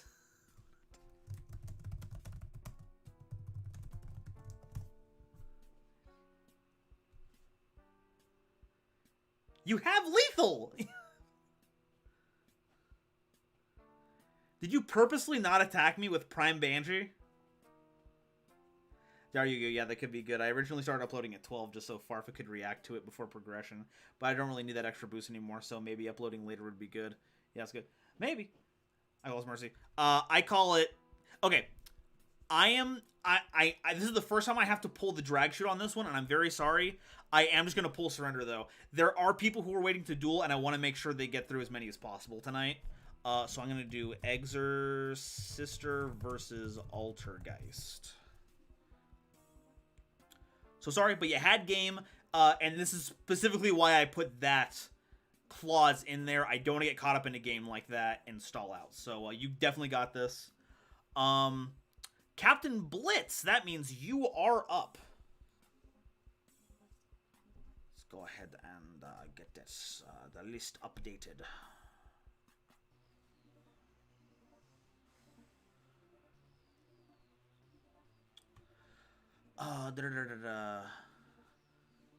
Lambo, is the female Giga Chad a Giga Suit? Man, I have no clue how that goes around. I don't know what the conversion rate on that is. Stuff and things. What are some archetypes you think would be fun to see animated? Personally, I think Heroes versus Vendors would be cool, or Mutants versus Invoked. I'm partial to Madolche versus Sue Ship. You know why. Do you think that is also the situation with Marincess, or does the whole equip thing for that not have quite the same level of issues? No, I think Marincess works just fine. Marincess could be very competitively viable given the right cards, especially with all the generic water support they can play with. So I think the equip stuff is like interesting bonuses for their final bosses, but they have the infrastructure to do it consistently. Cyberdarks don't necessarily have that, and the continued attempts to give them the consistency to do that has never been effective enough, because they're trying to update a decades-old strategy that was balanced to not abuse that fact back in the day. So unless they scrap all those and make fresh retrains of all of them that make the old ones completely obsolete, that you don't need them, Cyberdarks are just kind of stuck in like a untiered status, but they do some wacky stuff. Oh, did you hear about the Cyber End Dragon misprint? It looks so cool. I think I saw Avault post something about that, like how the name is blue or something? Team Chaos will stall Game Sneaky. Sorry, building some fun Albaz shenanigans. Ooh, please. I want to see that Albaz power. Marincess is so close to being meta. It just needs something else. I don't know what it needs, though.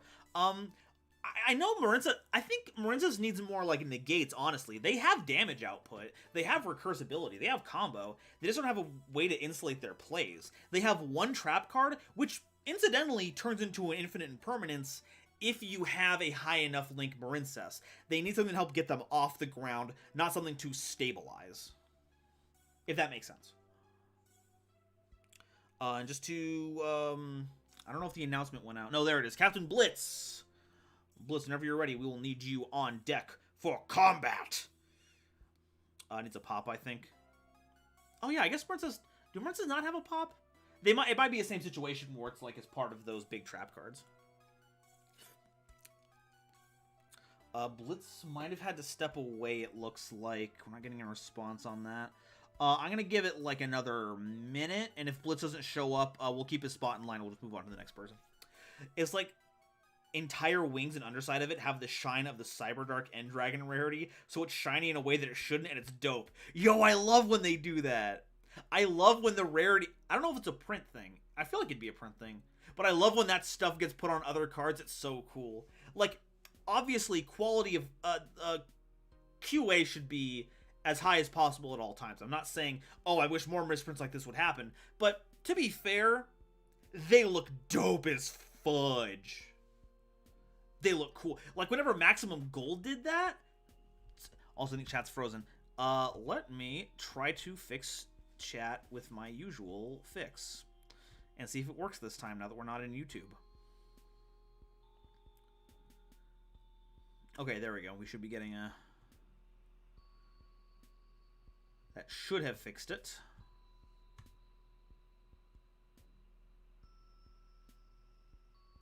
It doesn't look like it fixed it. Hold on, Edipro crashed. Ah, that makes sense. There we go. You to duel against. I don't think I fixed chat. Mutant. Mutant.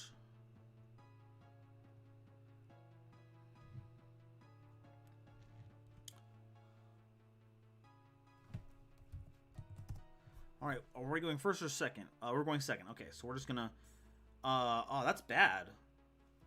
I only had the one way to fix chat, and that was by opening up the chat window and letting it reset.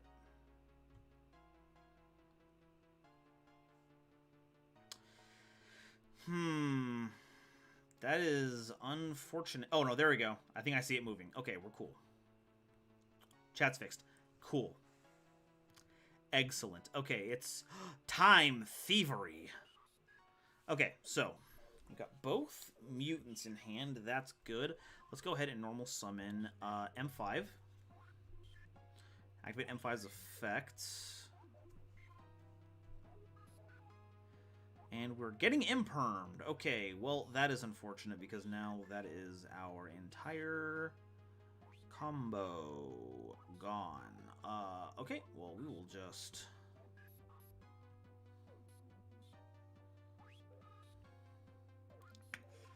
pass turn, then. I guess we could activate it just for funsies. No, we're not going to do that. Yeah, well, I don't see what we would Almirage at the moment. Yeah, we're just going to face.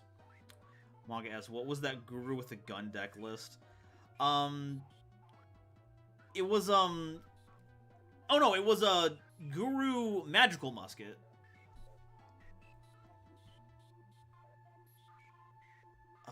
Time Thief Hack, This person can be targeted. Also, you can target face up monster directly. What is it? Oh, they're just activating it. They're not actually doing any of its effects. 2 Time Thief hacks.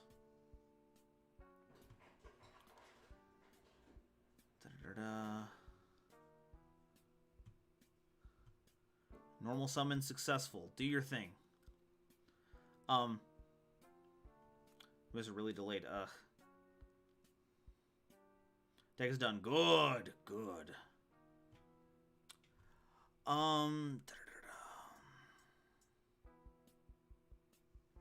can destroy by your opponent's card effects, so we cannot target them with card effects. Flyback. Attach 1. Nope, that's fine. Hacking time with twice the power. Were we talking about Guru with a gun at some point? How did that come up?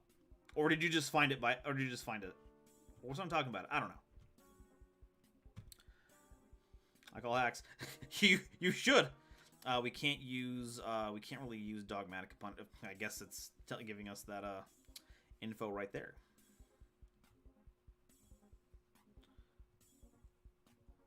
Okay, so they just have monsters under there, so that's good.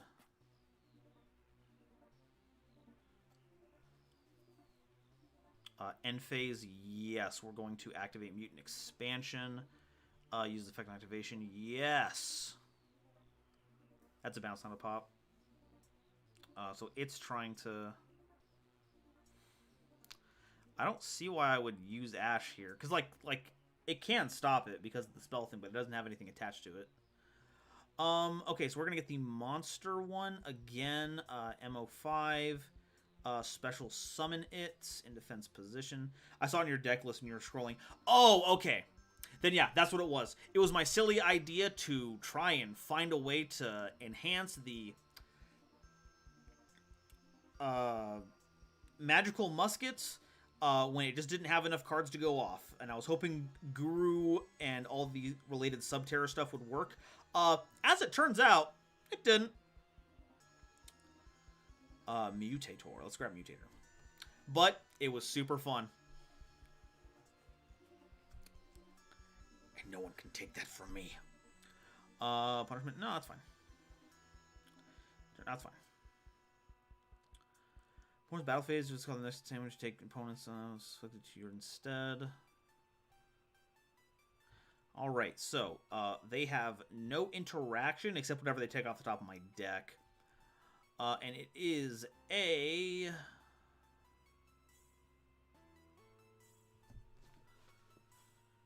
monster. Sweet. So no interaction.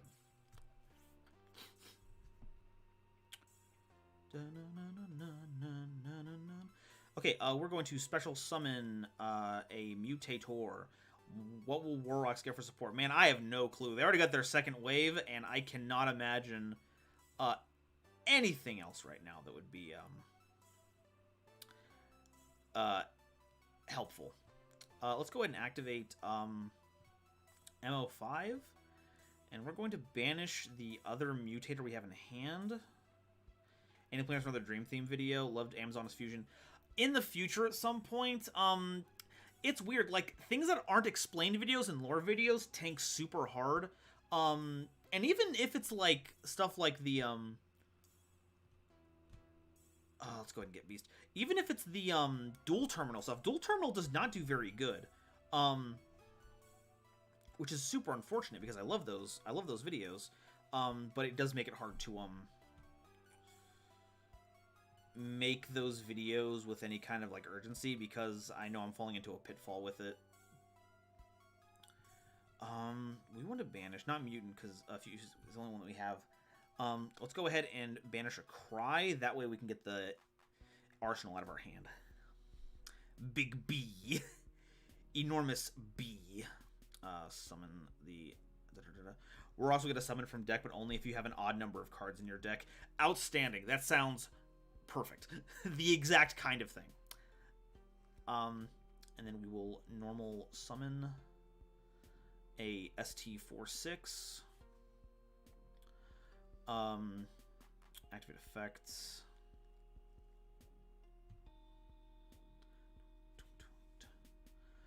And the spell card we are going to get. Our opponent hasn't activated a effect yet, and I expect that they will do so shortly. Same time, Mutant Cry is really good. Let's get Mutant Fusion. That's how I felt about Fusion Factory, to be honest. It's a shame, because Mutant Factory is really, really good. Mutant Factory. Fusion Factory is really, really good. Just doesn't click for some reason.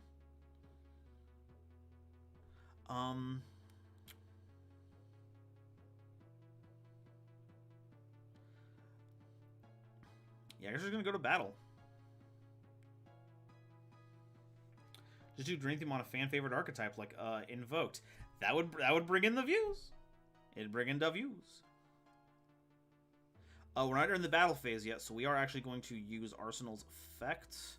We're going to banish the Mutant Expansion and banish the Chrono Coder.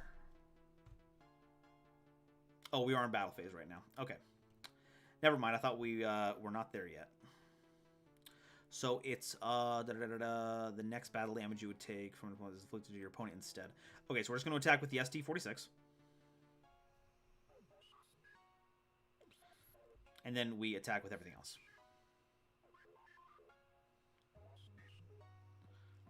Invoked are based on dreams. They are now, but no, Dream Theme, unless it's a joke. I don't know if it's a joke. I'm going to wait for chat to develop before I start explaining things like a dork. Anyway, we're going to activate Mutant Fusion. And we're going to make the Ultimus. And we're going to use you from the deck. We're going to use you from the Monster Zone. And we're going to use you from the Monster Zone. Ultimus, baby.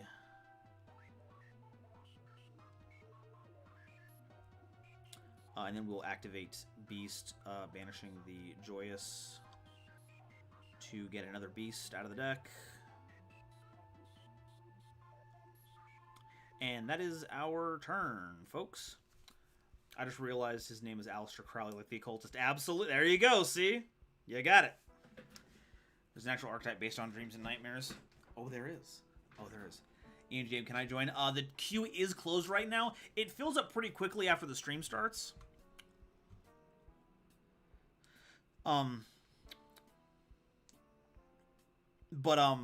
Once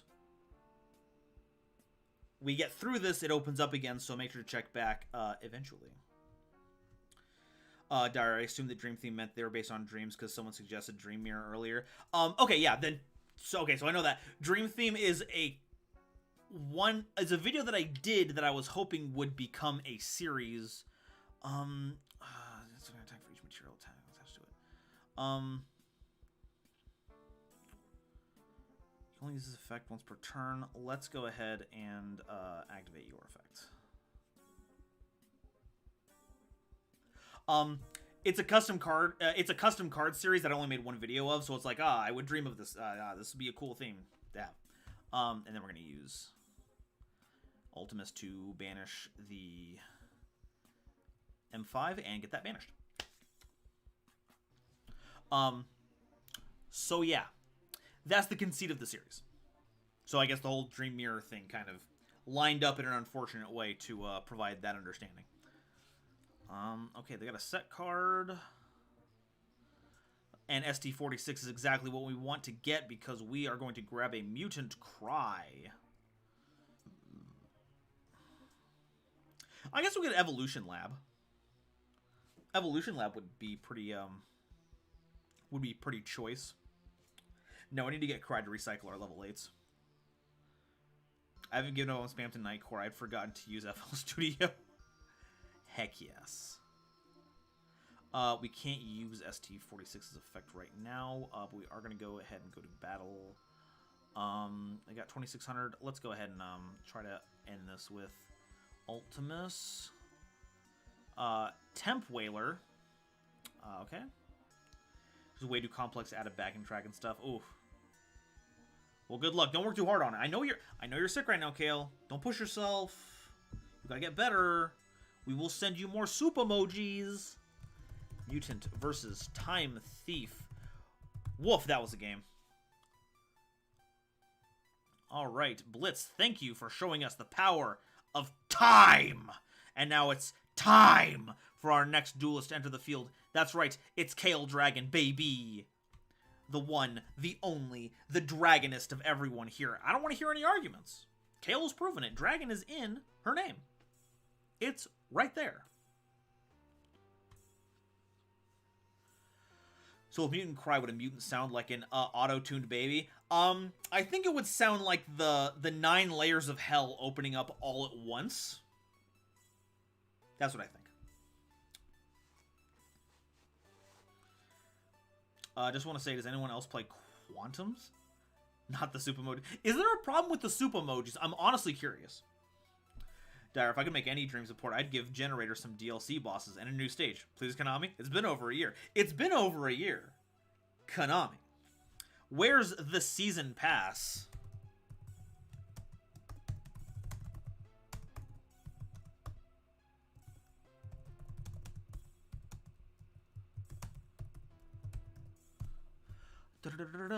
Bam, got it.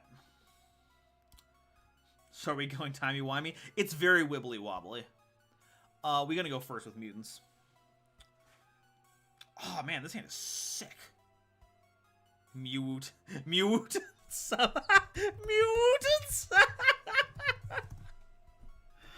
I'm losing it. Okay, let's go ahead and grab a MO5. Yeah, let's grab MO5.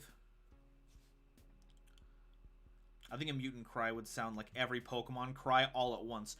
Absolutely horrifying. Okay, so what we want to grab here is a arsenal. I've got a plan here. I've got a plan. What we're going to do is we're going to special the mutation. We're going to activate 05. And we're going to banish the arsenal. That's going to get us Beast. So we got Monster Negation on board. Okay, we got that. Then, I'm going to activate Mutator. And we're going to banish a Lab to get Mist. And then we have the expansion to use GB8 to make the arsenal next turn. I'd be DM Sheep and ask for a retrain of Pumpkin and friends based on making them stronger and actually giving them similar protection to the anime. That'd be neat.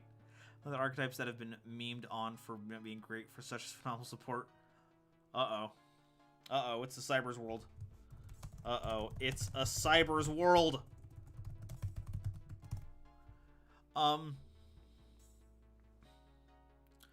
Okay, we're gonna activate, oh, that goes as cost, right? Bites.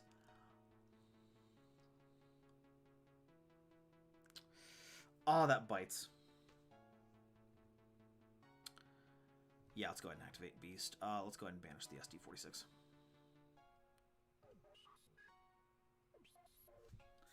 It's like Scatman's world, but for Cyberdarks. Pokemon Cry would sound like me trying to scream. Uh-oh. Banjo Boy the Second. Oh no, I just read that. Haha. I'm good at chat.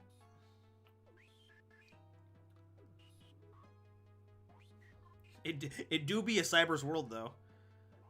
Trust me, Cyberdarks are better than this. I believe in Cyberdarks.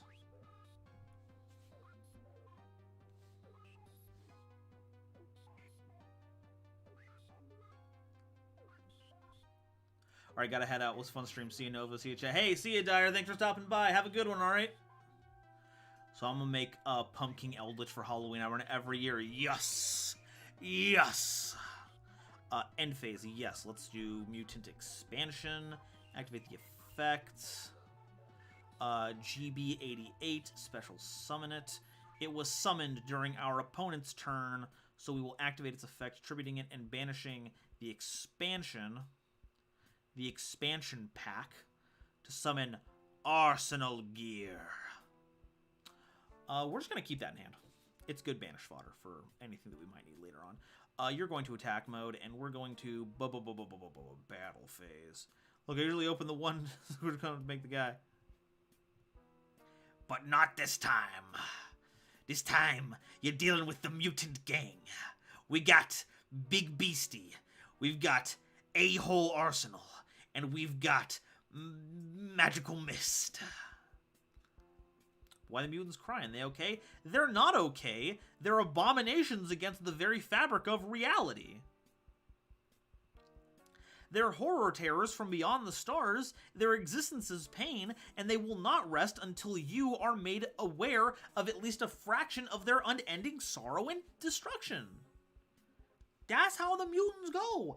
I don't make the lore, I just make it up. Because Chronicle Magician exists, we must get Blue Eyes Dragon. Yes. That'd be sick. I think instead of Blue Eyes Dragon, it would be more like a retrain of Dragon Master Knight. Edo Pro Shuffler's bullying me. Aw, frick. Come on, Shuffler.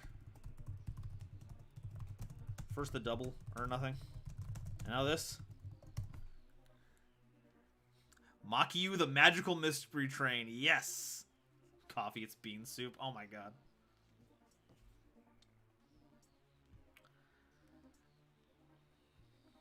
If only I could board in an extra monster.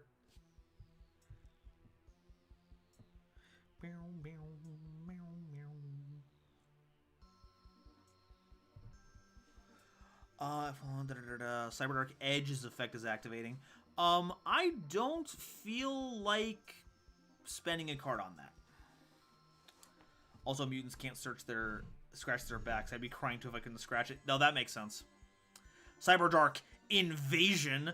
The target one Cyberdark effect monster you control. Equip one dragon or machine from either grave and gives it 1,000. That's pretty neat. Send an equipped card you control equipped to a machine monster to the graveyard. Destroy a card your opponent controls. Woof. You can only use each effect once per turn. You use each? Oh, once per turn. Okay, so you have multiple invasions. You can activate both, but you can't activate both at once. We're going to do Mutant Mist. We're going to pitch the Prosperity and just draw 2. Oh, and what draws we got. What draws we have.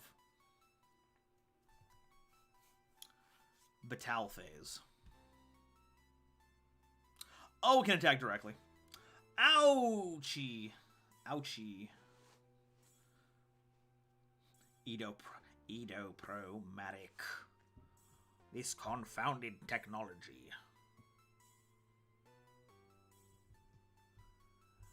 Nope, that is fine. We're gonna hop on over to, ooh, a monster that we can summon. It do be like that, though. We're gonna normal summon ST46. GG, well played. Indeed. I'm very sorry that my, my not Naturia Beast got in the way. Oh, you can do that multiple times. Oh, that makes sense, that makes sense. Yes, I wish to draw more cards, please. Alright, who's dying? Mutant Mist! No! Is that a win effect? If. Okay, cool. So we're gonna get a card back. If we have a banished spell card, which we don't. Spell card. I forgot to check what we have banished. But let's go ahead and just get the, let's get the fusion spell. Why not? They activated an effect. Oh, and yes, Arsenal does give us the Mutant Evolution back. Baby, we didn't even need to search it. We just got it back for free. Folks, we're just that good. And we do have a banished mutant card, but it's another ST46, so we're actually not going to waste it on that. We are instead going to activate Mutant Fusion. And we're going to make an Ultimus using a Beast in deck, an Arsenal Engrave, and a Mist on the field. Gadzooks. Begin the battle phase. Banjo, that should be made. A fusion monster that requires a Blue Eyes, Red Eyes, Odd Eyes, Rune Eyes, Brave Eyes, All Eyes, and Beast Eyes. Unplayable, but I'd be happy. Yo, we already have that. It's called Mutant Ultimus. Look how many eyes they have.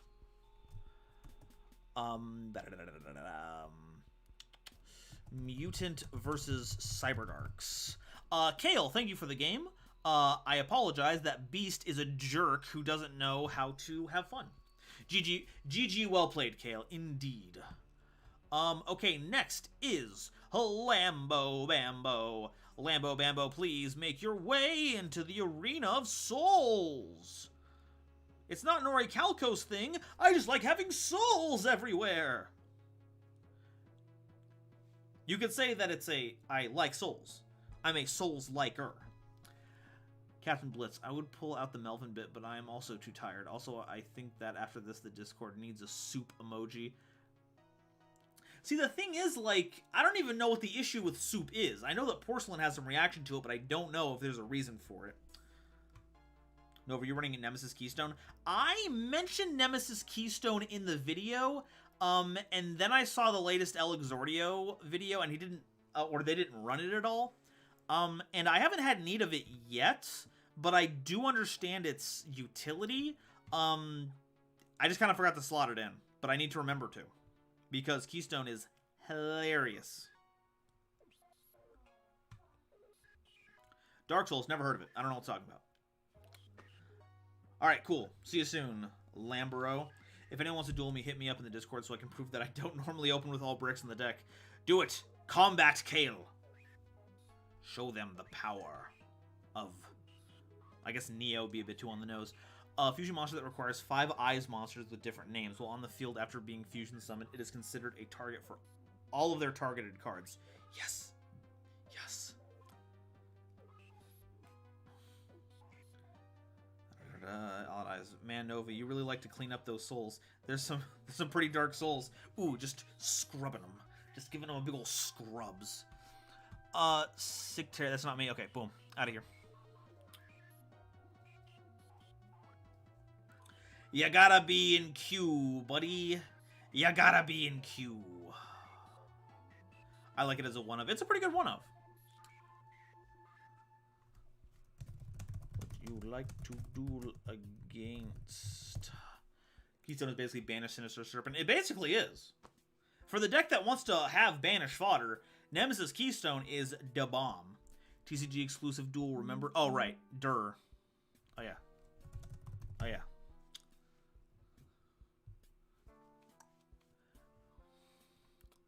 Zabowska. Okay, been doing some testing and realized that I definitely will need to watch videos if I play Chaos Thunder, Synchron, or Speedroids.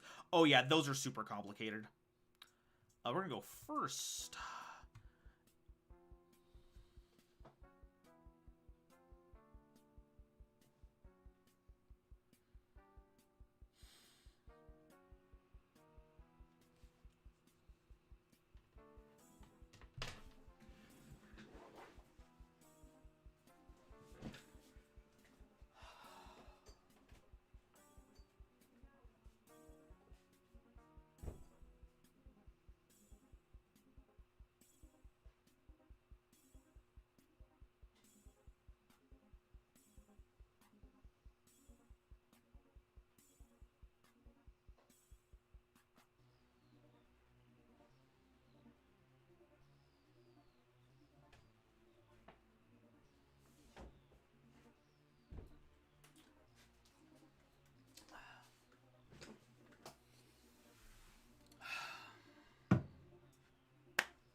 I will activate Pot of Prosperity.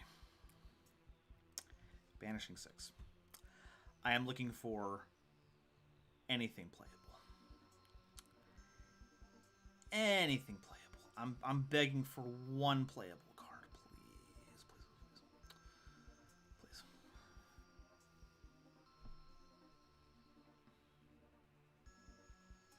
Okay, fine.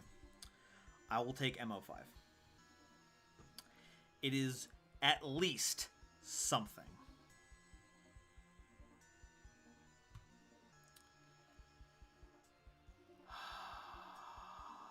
Okay.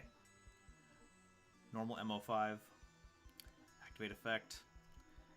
No response. Thank Bippy.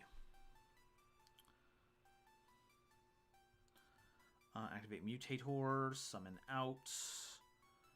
Activate 05, banish the Mist. Get the Beast. And then we're going to banish a trap card to get Arsenal gear. So we'll banish Cry Expansion. I want to banish Expansion. Boomska. Set a card, and we pass. We were able to make something out of it, at least. That's nice. How complicated are speedroids? Speedroids require a encyclopedic knowledge of their level modulations and how to sequence them correctly. Hold on for this, and I bricked. Oh no.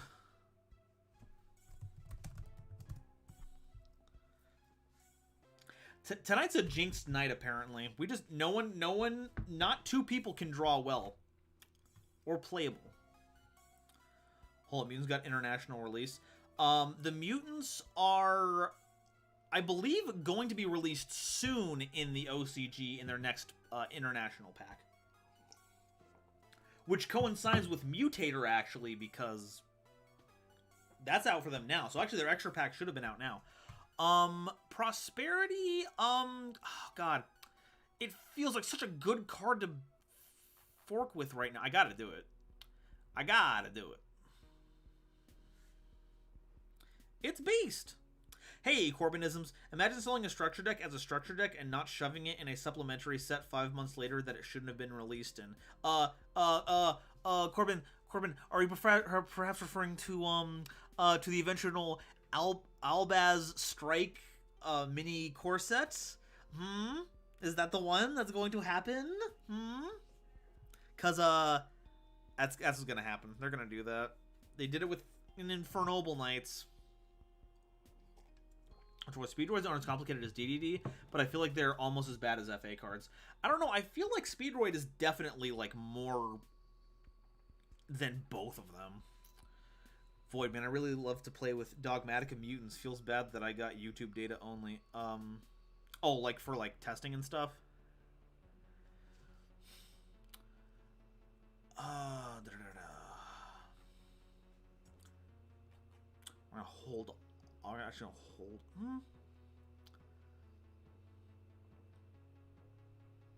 I think this is fine. I think this is fine.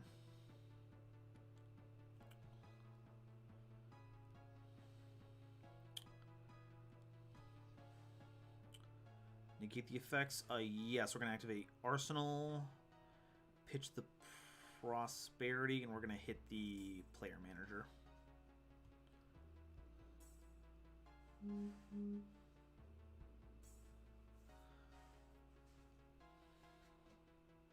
Is that permanent? End of the turn. Cool a bear. Cool a bear. Setting 2 cards.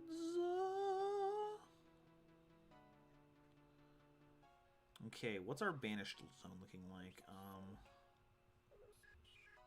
On the face down banished cards.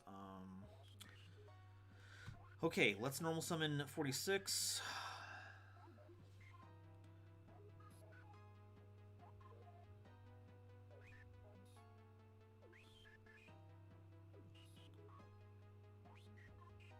For Noble for the Noble Knight R structure deck.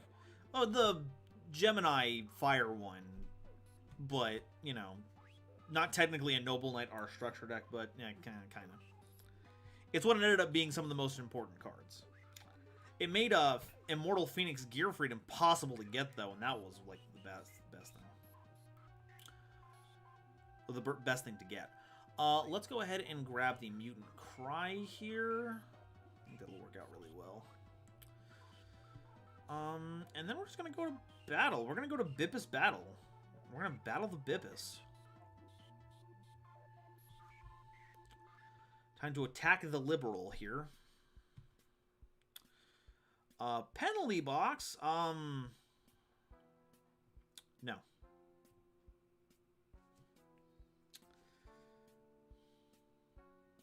Oh no, the second penalty box, no!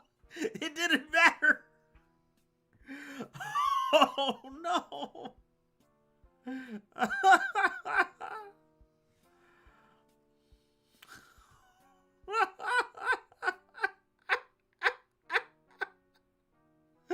thought it was Miku.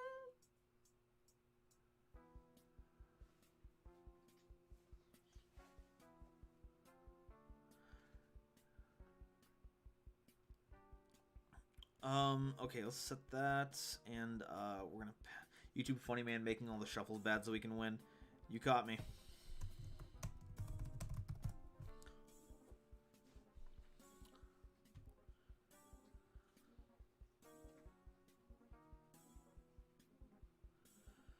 Speedruns aren't bad, it just plays very similar to Dragon Link and Chaos Thunder. Improvise. Oh, absolutely. No, speedruns kick. You just have to take the time to, like, learn them really well. And whenever there's multiple decks that are like that, people tend to gravitate towards just the one. Understandably so, because there's, like, information on the internet out there that you can, like, learn and research. But if you have, like, 2 or 3 decks that are that complicated, people will kind of just, like, coalesce a single one just to save time and energy, which makes sense. Lambo, I swear on your left patron, I will eat you like a grape, damn it.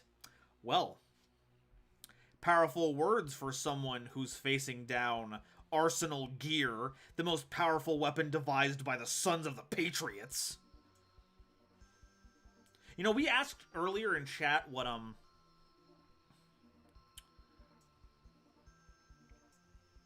Mutant needed, and what they need is Mutant Shagohod.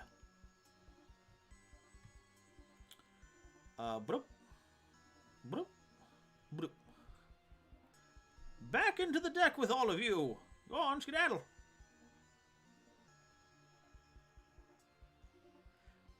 Did you do Lunalight Explained? I have not done Lunalight Explained because it is currently in the patron poll. So once it gets selected, then I will be able to cover it. Let's normal summon Mutant MO5. Let's activate MO5. Let's not activate Ultimus in response. Let's add to hand a copy of GB8? No, not GB8. We need a copy of Mutator. Let's activate MO5. We're going to banish the ST46. Get a beast. A little baby beast. Activate. Activate your effect. Mutant. We're going to pitch a Mutant Evolution Lab. Summon the Mist. Battle phase. Attack with Mist. Okay, that didn't trigger that. Thank God. Muse need a 4,000 beat stick, I promise. It's all they need. All they need is more attack power. Oh, we were off by so few life points. Holy cow. Oh, God. We don't have the life points to use Fusion, and I don't really think it'd be worth it to do that. We're just going to enter.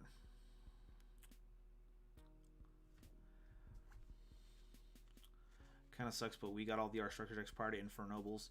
Yeah, I kind of wish we'd kept doing that. I guess we did a little bit. Okay, I forgot to check that. Hey, no problem. Remember when Infernobles hand looped? I want to forget when Infernoble hand looped. That was the worst format ever. I hated it. Invoked 2. Alistair transforms into more monsters and stuff. Absolutely. And their fusion material is not like wind, fire, water. It's wind, 2, water, 2. We're going to add 7 new attributes to the game, and they're all just sequels to the original one, baby. Let's swing in for game here. Silverian564, thank you for subscribing. Thank you very much.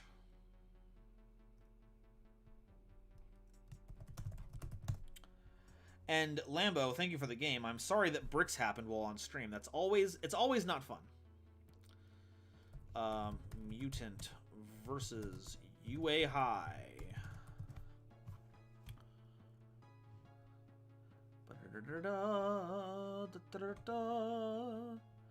Okay, next up on the list is Ultra Force. Ultra Force, you're being called to the flight deck.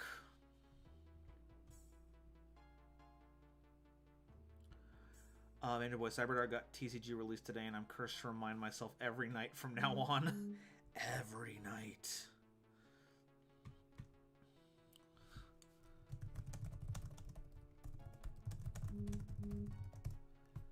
Invoke 2. This time he requires fish or insect monsters.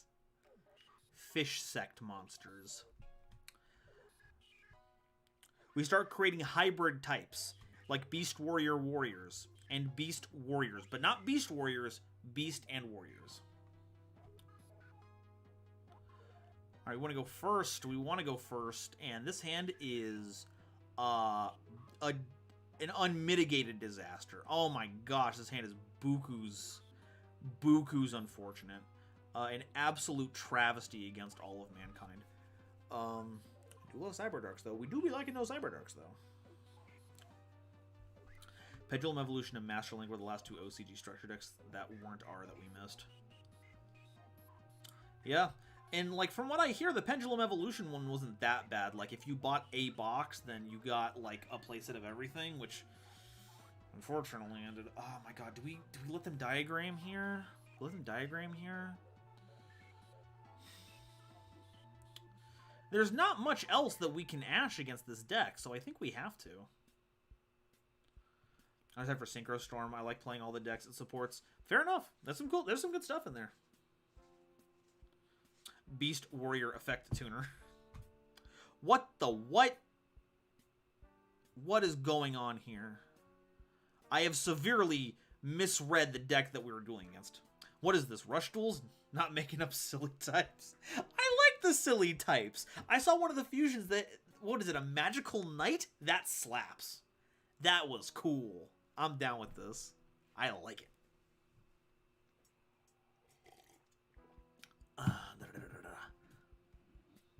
Got a lot of those mechanized parasites. Even though the implementation of secondary types would help game balance by locking good bosses out from generic support by having them, I think that's a good reason to have them. Aside from just the cool factor too, but like yeah, that's a good reason.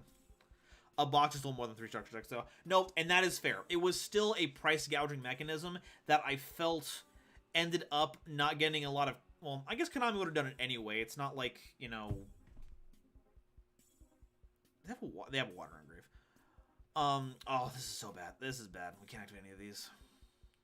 I should have seen this one coming and activated that already. I forked up.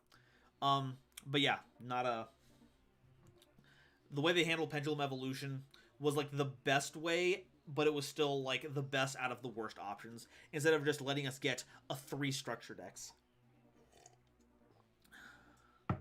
What is this deck? Based? Magical Knight, High Dragon, Omega Psychic, and Celestial Warriors. Yo, every one of those is a bop name. Good gravy. Another reason to love Rush Duels, folks. They have the best names. They give their fusions new types. Like it doesn't matter. Just do it. Just give them a cool name. Like Omega Psychic. Gee, God. I'm down. I'm so down. Omega Psychic, who awakened the Scooter Boy. The Scooter Man. Oh, are we just dead here? Are we going to get OTK'd?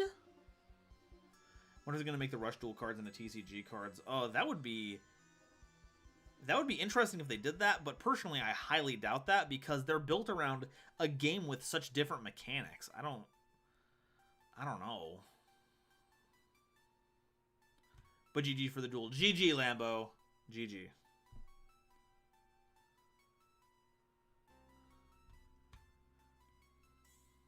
Oh, it's a rock. It's going to come back to the hand. Osk. Nemesis Keystone once again coming in a clutch. Oh man, Mutant Expansion wouldn't even... Oh, I guess it could if I survived this turn. Oh, now they have... Never mind. Now we're out. It doesn't matter. It doesn't matter what we top deck now. They've got Spell Trap Negate, and they've got the Appaloosa. Oh man, he's got that scratch going on. Yeah. We're effectively dead now.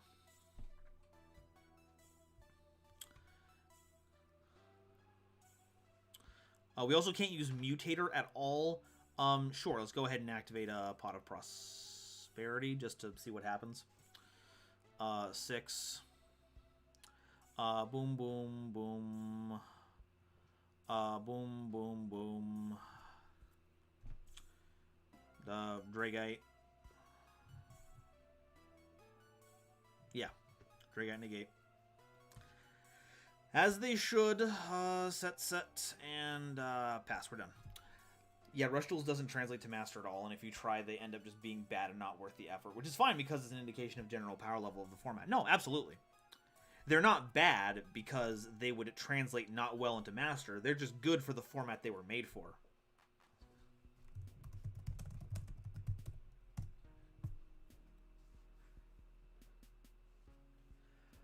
Appaloosa. I like calling it Appaloosa. Yeah, Apollousa is probably the more correct one, but Appaloosa is fun.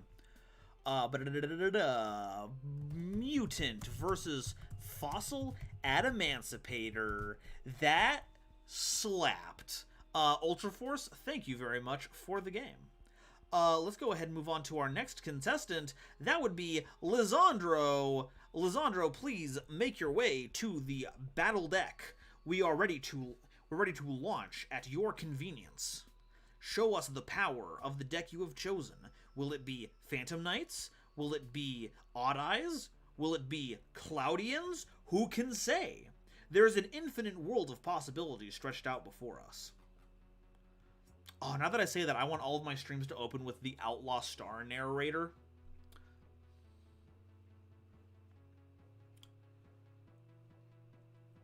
In the distant arm of the Titanic Galaxy, a ruthless band of space-band pirates have discovered their purpose in life is now to steal a bunch of really weird anime figurines from the Qatar. I didn't realize it was best of ones. Oh, it is best of ones. Now you know. As soon as the game ended, I unmuted the stream and looked at it, and man, do I feel bad for you there. It happens. When you open up 2 of your one of mutants and like nothing else to start out, what are you gonna do? It's all good. It's all good. Okay, since the Q bot for some reason is not working for reporting stuff, currently we have Lisandro in the bay right now. Let me see if the Sisters of the Exo. Let's do it. Exorsisters. Bye-bye. So currently it's Lisandro in the bay. There's Blue Dragon, then Team Chaos Stream, then Eyes Idol Duelist, and then Gentle Fiends. So there's Lisandro, 3 people in front of you, and then you, Gentle Fiends. Roland Jordan, thank you for subscribing.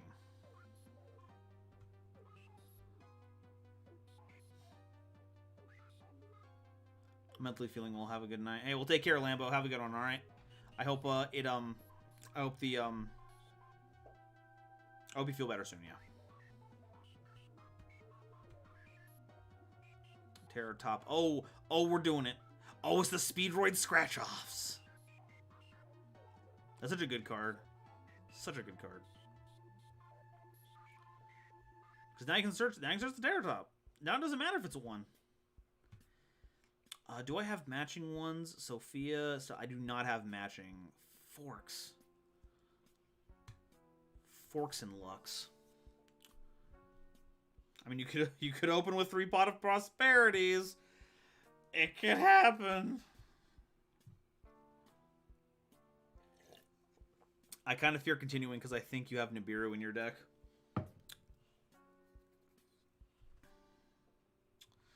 Let's send the most frightening response to that I possibly can.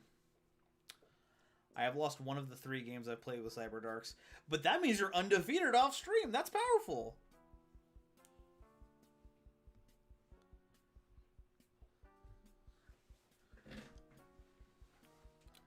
Cork Blaster.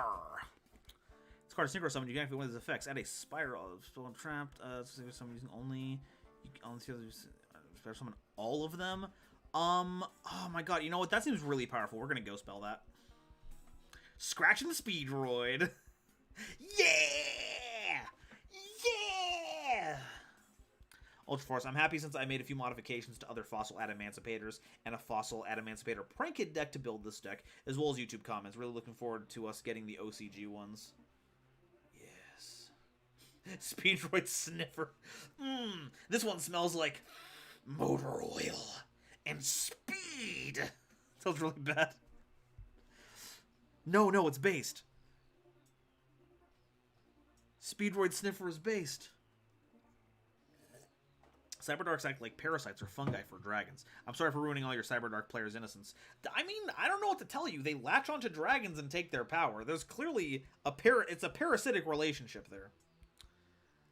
I took the respectable way out against Cyberdarks. What is the respectable way out?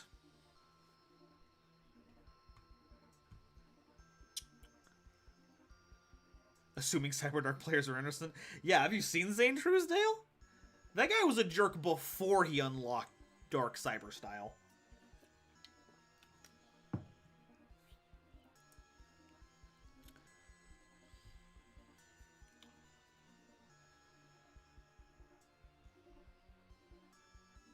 Absolute punk afterwards. Good gravy. And not the cool kind that runs a Synchro Infusion type deck.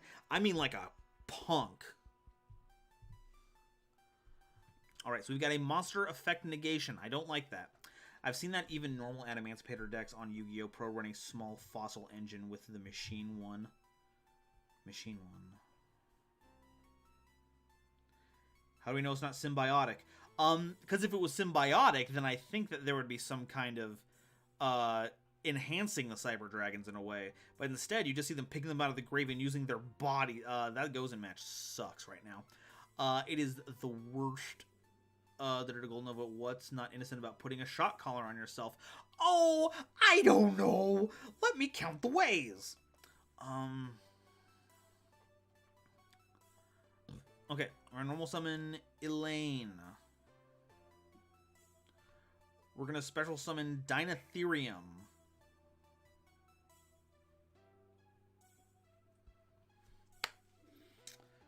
Does it work? Does it work? Does it work? They didn't take me up on the offer. Son of a crunk. Okay, so we're going to activate Elise. Summon them from our hand. I'm going to attempt to anyway. Alright, that draws out the Crystal Wing effect. Excellent. Now we are going to Spooshal Summon. We can just end the game, though, right? Like, we can just... What kind of hand trap would they have? Do they have anything engraved that would be funky? Would be a funky duck right now?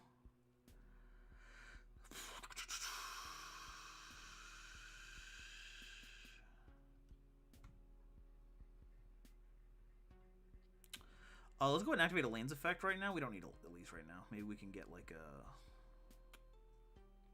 a Mento's not bad.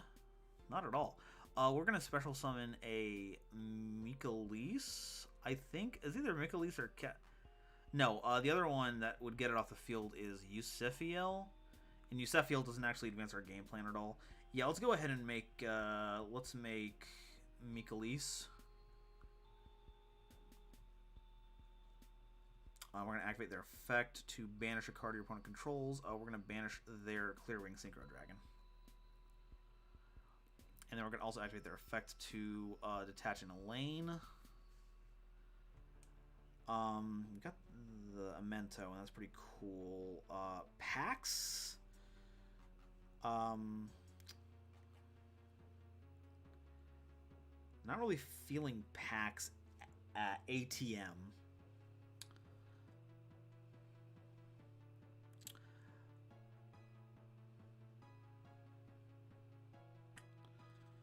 Carpet Bell is just really lame. I don't like that. I don't like that card. It's not doing anything for us right now. Let's go ahead and just grab Vetus. That might do something for us.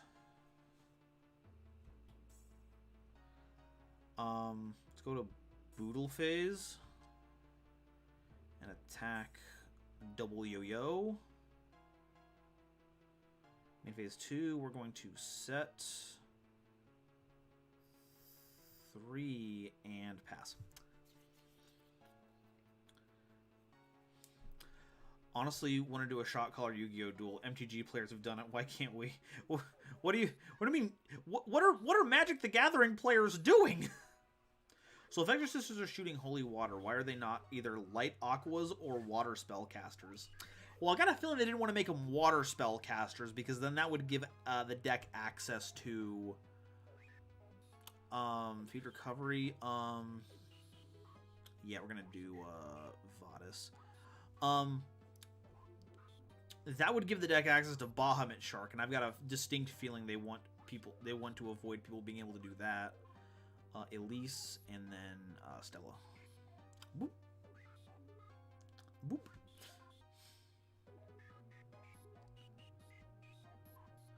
Double activate, double trigger.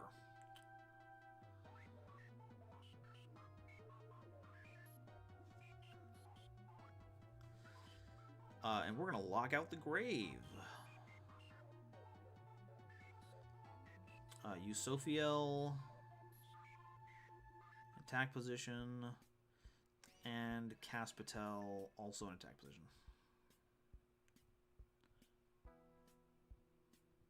And we've got some Graveyard. Ned Stokes Jr., thank you for subscribing. Fossil Machine Skull Convoy. Oh, right, those machine ones. Okay, those machines, got it. Terror Top, that's fine. What would happen if they were light aquas, though? If they were light aquas, if they're aquas, I honestly don't think there's anything wrong with them being aquas, though. Because they're level 4, so you can't just make Ronin Toad. You can't just make, Totally Awesome.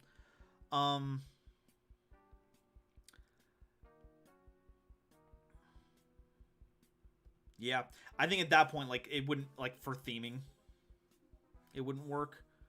But that's all I can think of.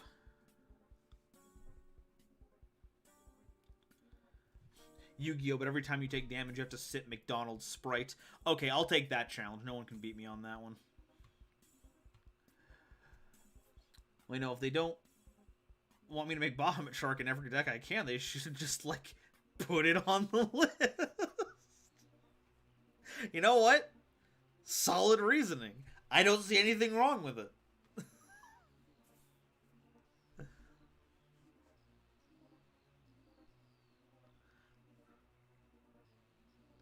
TV Castro, I believe in you. I'm going to play Numeron and die to a TT. Sounds excellent.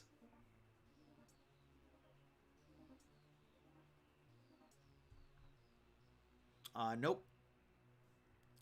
Unformed Void, Lady of the Lake, Live Twin, Kill Frost, and Servant of Catabolism are the only existing ones. Light Aqua. Okay, yeah. There we go. They're the only ones. And as it turns out, not really going to help you gain access to Toad because a lot of those cards are dinguses.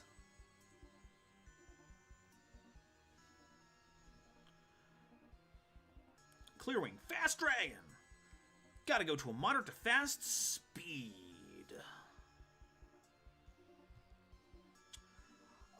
You can target one face-up monster your opponent controls a person with the extra deck, then turn change attack to 0, and also negates face-up monster's effects. Ah, that sucks. Oh, that's bad. Oh, that's a bippus.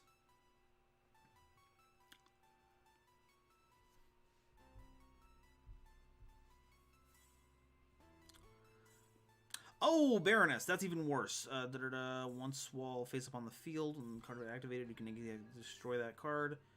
Once per turn during standby phase, you can target a level 9 monster and return this card to deck. Oh, that's bad. It's still wind. Oh, no! Oscar, thank you for subscribing. Oh. Oh, God. Quick, activate Amento. Oh, crud. Crud sandwiches. Ah, this bites. This bites the dust. Well, might as well give it a try. Michaelis. Listen, Nova, I promise, I can balance the game. We just need to sneak into Konami HQ and get me at the computer that has all the rulings. You know what? You've convinced me. Let's go. Somebody say... Pipis? The Pipis. Yeah, that's the pick.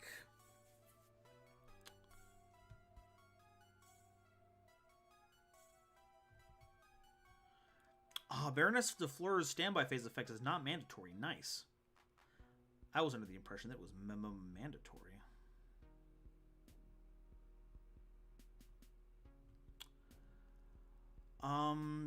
Let's return.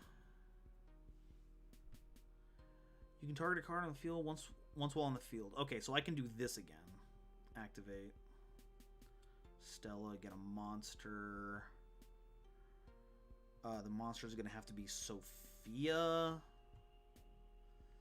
Because Sophia's the only thing that actually gets us anything right now.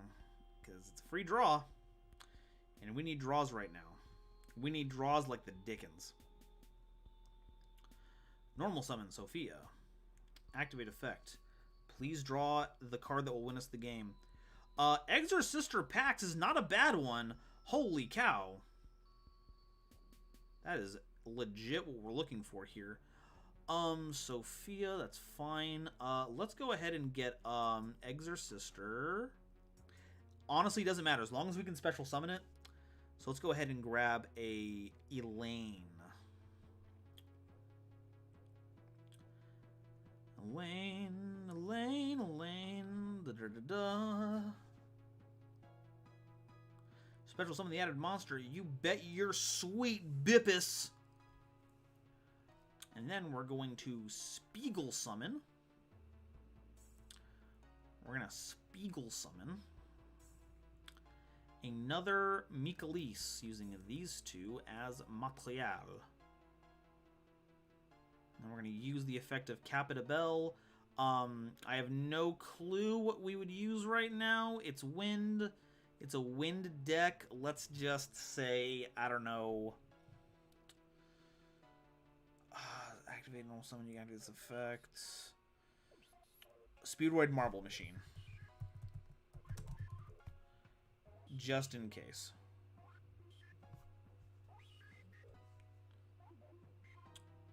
We're also going to use Michaelis' effect. We're going to banish that Baroness de Fleur.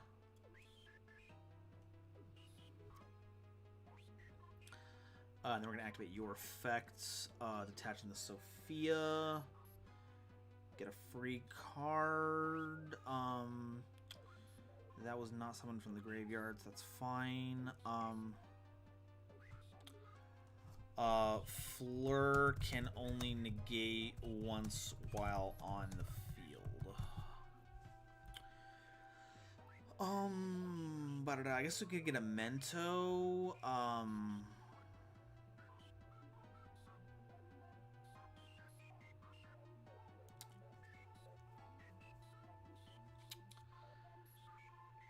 Well, let's just get Vadis. Vadis is super chill.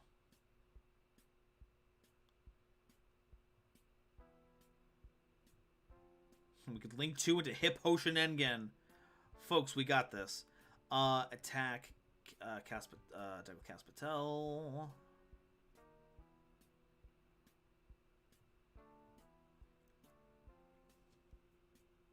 Don't tell them the plan. Win the wind medium. Dang. We picked the wrong card with Carpet Bell, folks. Main phase 2, set a card, and pass. Chris, you're a third-rate slime with a fourth-rate salesman. Copyright 1997. Nope, those are fine. Protect me, win. Packs again. I love packs. This does not negate their effects as far as I'm aware. Yeah, so we're just gonna go and do Vadis right now. Vadis is a punk card for punks. Sophia and Elaine. Just real big shots right here. Activate Sophia. Gain back that 800 life points like a real champ. Like a real pog. Oh my god, you again! 1 second.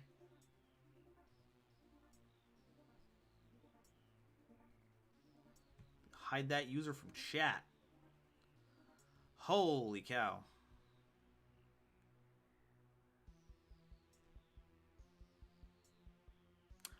There's the Nibiru. Okay, you can target one monster. Yeah, we're just gonna get you Sophiel. And that should close out the game.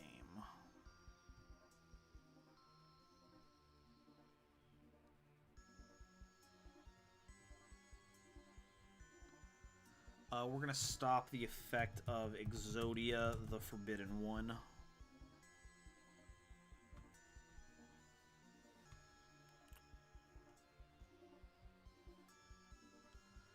Activate Eusophiel, detach, bounce that back to hand. Activate Mikalis, detach that.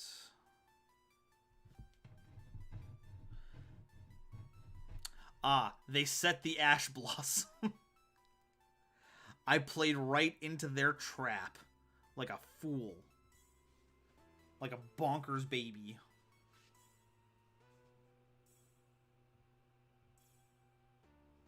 Oh, I forgot to attack with Mikalis would be the OTK. My bad, sorry. I was just going down the line. I thought Liz had me in that duel. That Baroness de Fleur is a big scary horse lady. Exorsister versus Speedroid. It's got the need for speed. Alright, Blue Dragon. It's now Blue Dragon, followed by Team Chaos Stream, Eyes Idle Duelist, and then Gentle Fiend. We are down to our last 4 contestants.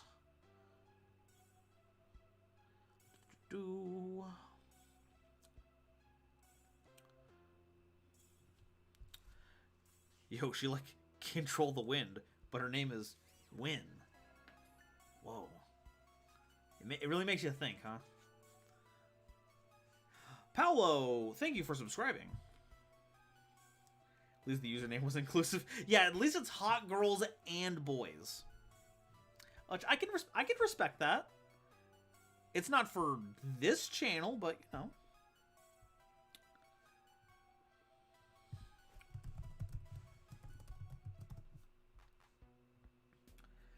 I wouldn't say you're kind of dumb. You played Speedroids. You did what you could. I unfortunately had the answer.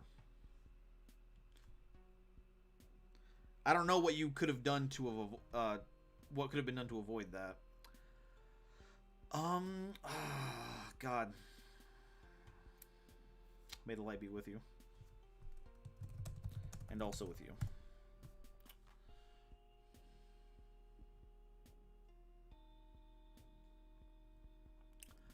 Gonna activate perks.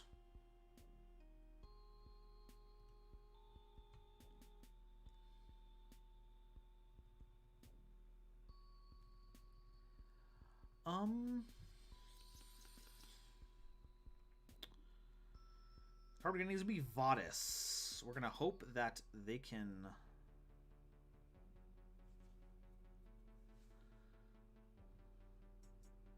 We're gonna set a card.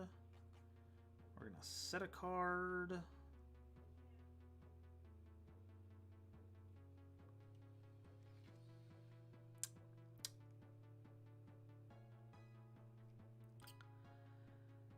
going to normal summon a card, and we're just going to pass. 49 minutes till morning. Almost there.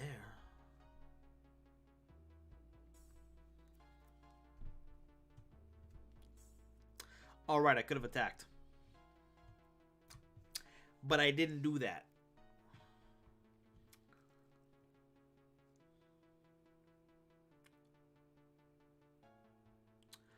Ah, Harpy's Feathered Duster, huh? Well, it's time to get some value.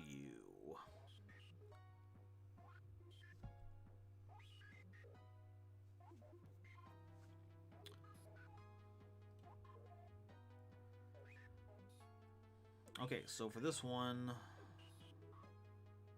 we don't want to get Stella. We want Elaine and Sophia. Boop. Boop. And in this one, we get Stella.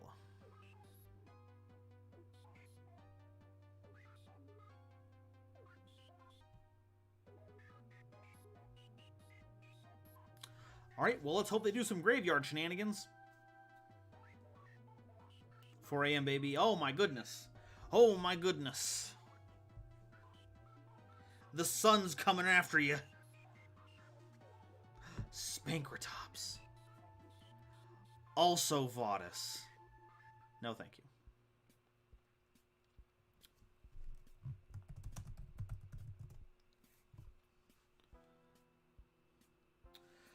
It's not morning until either I wake up or the sun comes up. Any other definition of morning is goober speak and silly.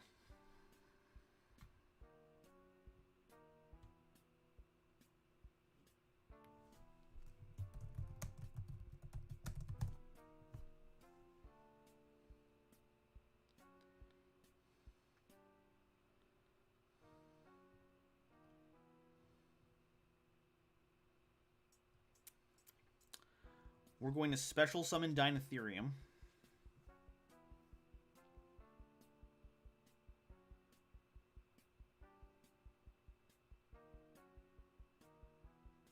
Do it. So you're going to Vadis. So you have the Elaine and the Stella. Then we activate Dinotherium. Alright, we're about to see how this actually plays out. And back. Hey, Gentle Fiend. Yeah. Yeah.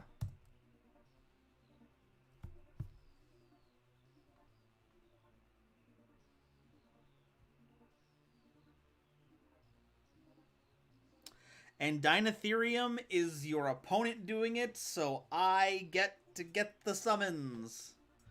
You can pop one of them, but you can't pop both of them.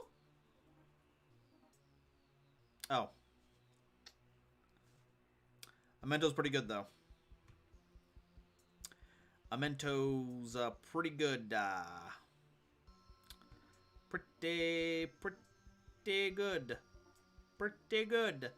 We're going to go ahead and also Mycales. Do we Mycales? Because Mycales is kind of a race to the bottom. No, we have to. We gotta. If Jabris could get over it by themselves, we could quick effect negate it. But we don't have anything that we can play that would solve this otherwise. So we kind of do have to go for the Mycales, if nothing else. So yeah, let's go ahead. Mycales.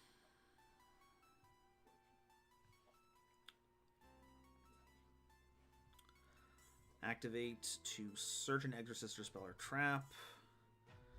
Detach.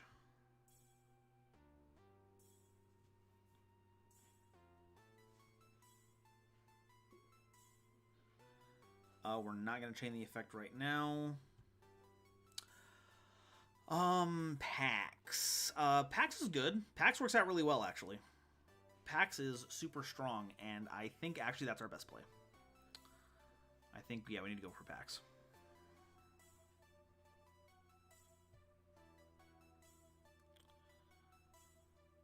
We will activate the Pax here, and we're gonna go for basically any of them because we have all of our eggs. We have all of our. No, we only have 2 of them. No chain. Okay, so Stella. Okay, so Elise. And yeah, special.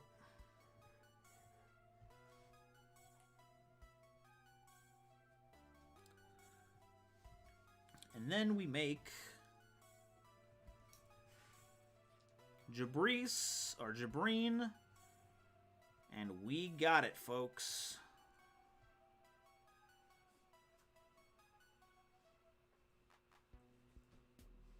Okay, so they'll use their effect. We'll chain Jabreen's effect, negating the Mikalise.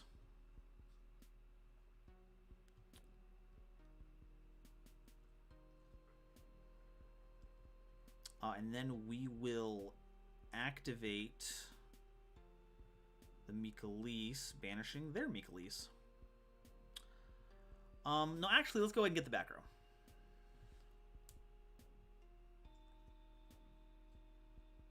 That was a good pick. That was a great pick that we did. Activate Jabreen, detach the Elise, give them all an attack boost. Battle phase. Attack over the Mikalise. And attack the Sophia. I'm next, right? Yes, Team Chaos, you are after this.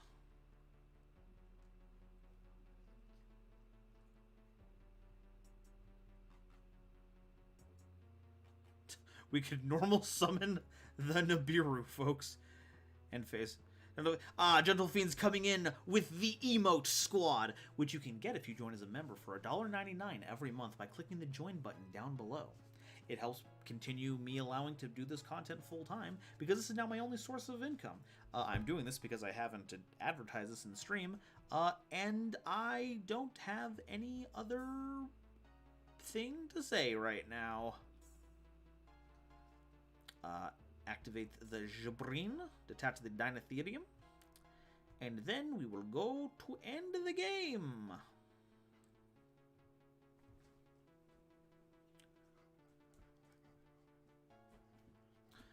Banjo Boy, the best part is that you stream on Friday, which I can actually allow myself to stay up for. Hey, I like that. But, you know, get some sleep if you need sleep.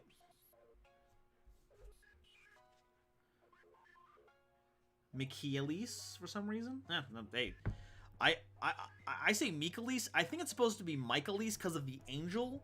But you know, you could just pronounce it however you want because we'll understand. Hopefully that we're talking about it. Exorsister versus Exorsister. A war of holy attrition. All right, Blue Dragon. Thank you for the game. Team Chaos Stream. I summon you to the battlefield. Team Chaos Stream. I'm never being nice to you again. You face hell from now on. Okay, what did you allow me to do that changed the course of the game? I'm very curious.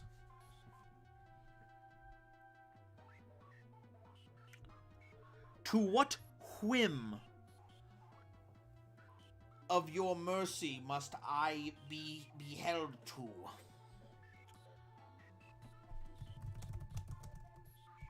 To duel against.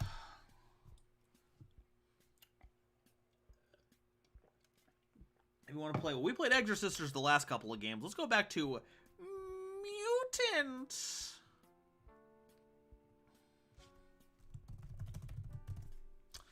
We're going first, baby. It's pronounced as me. This hand is pretty cracked. NGL. Activate the effect of ST4. You bet your Bippus. You bet your bit. You know what I'm going to search? I'm going to search Mutant Evolution Lab, too. Because the amount of chill that I have is non-existent. We're going to activate Mutator. I'm going to summon the Mutator. I'm going to activate the Mutator. We're going to banish an MO5 from deck.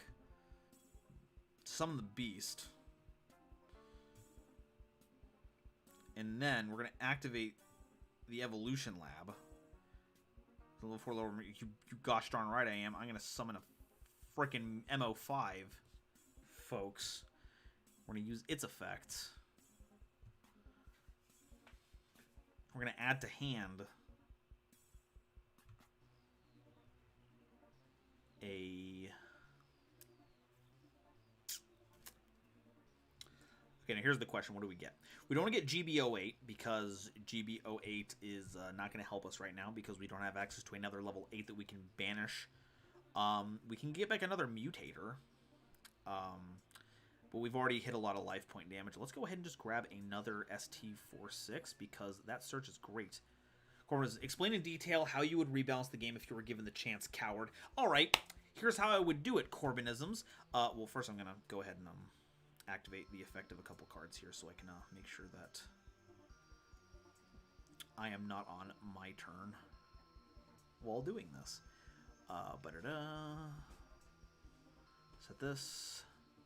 Set this, and pass. So, how to rebalance the game. Also, thank you for the $5.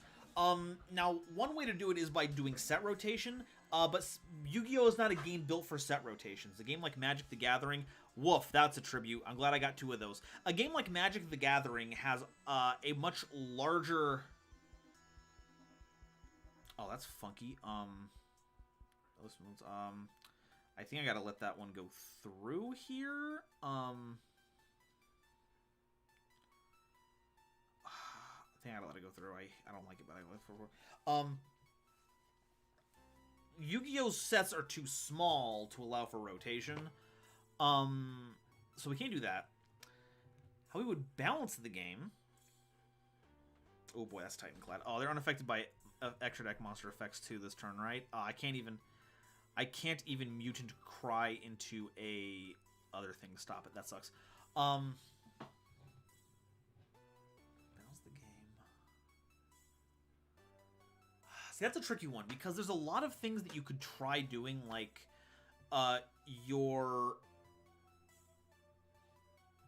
stopping players from activating certain effects by a certain time frame. Like you can't activate monster effects, or like you can't chain negation until like the second turn, so both players are able to do that.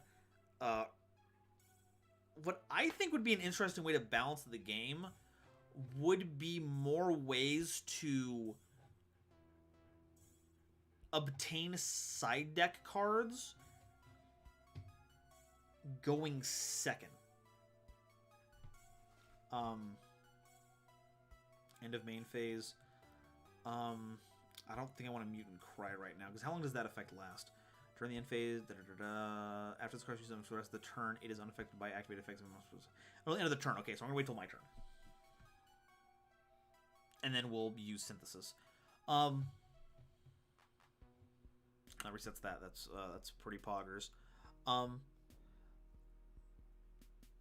So for instance, what if the turn player does their turn normally, and then player 2 is able to substitute their opening draw with a card out of their sideboard? But then that would be like, you always choose to add Dark Ruler no more to your hand in the right situation. So that's exceedingly unbalanced. I guess you could make the argument that they could play more defensive cards, but then we're talking about like 3 or 4 layers of planning ahead for stuff like this that are just not super fun. How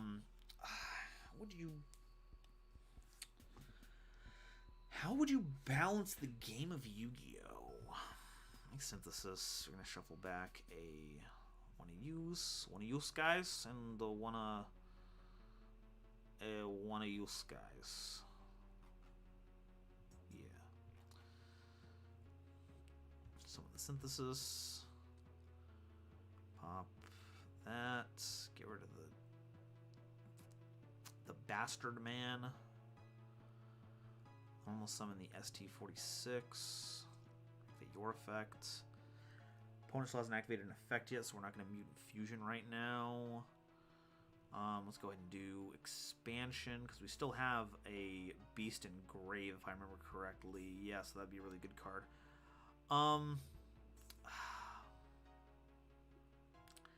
Activate 46, banish the Prosperity to get missed.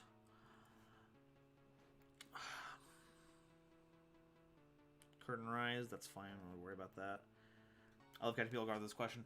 And it's a toughie, because I have to, every thought I have in my head, I have to reevaluate that, because I thought the whole idea of getting access to your sideboard cards sooner would be good, but then, yeah, it comes into that immediate problem of, oh, well, then you just have the auto-win cards in your sideboard.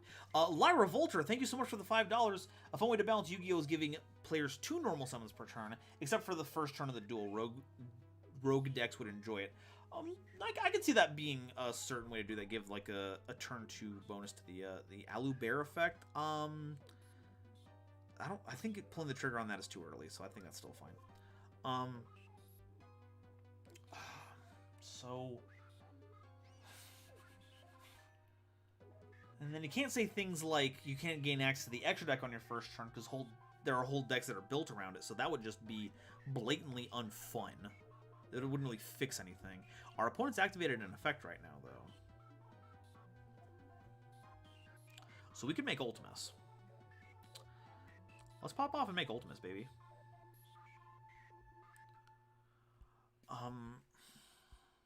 Ultimus.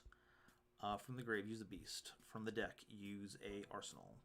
From the monster zone, let's use the mist. Okay, cool. So we've got all these Bipuses. Let's attack here. Holy crap, someone said my name right. I'm glad I did. I'm gonna be honest, I didn't even think about it, so now I'm self-conscious about saying it incorrectly because I forgot how I said it. But I'm glad I did. Oh, it's super polymerization. Well then. Yeah, I'll continue to attack. Why not? I'm still powerful enough. I'll clash.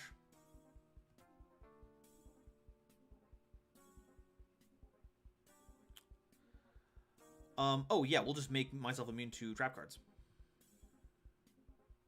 I'll take the 600 points, that's fine. Punch!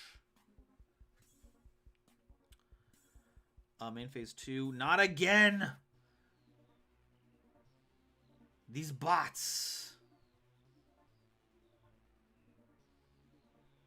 Thank you, Kale. Thank you so much. Give Conteller support. That would fix the game. Bring Constellars back. It's a cool deck.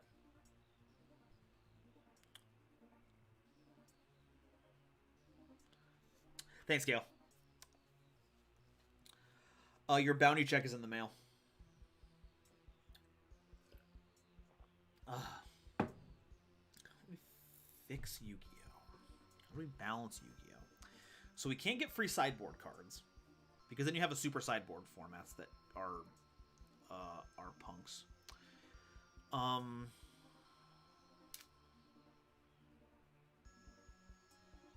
this Nillius Filius.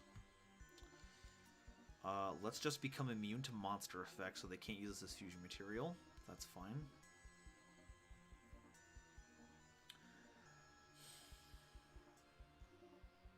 Man, it might be like just a different account. There might be some like slight changes further on down the user. You can like name accounts the same like name as long as the email address is different. End phase.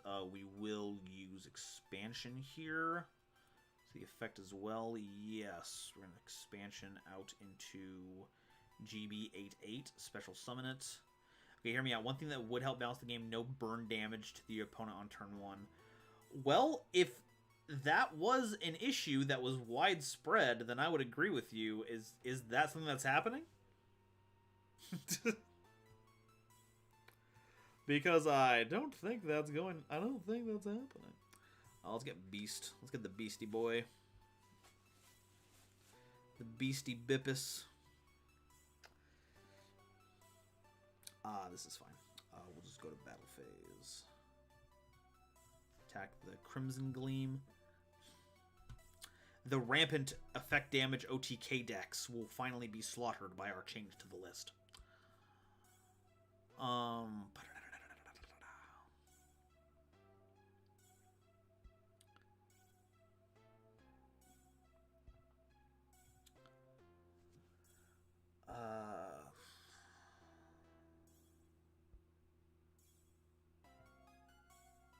Let's get rid of that boy there.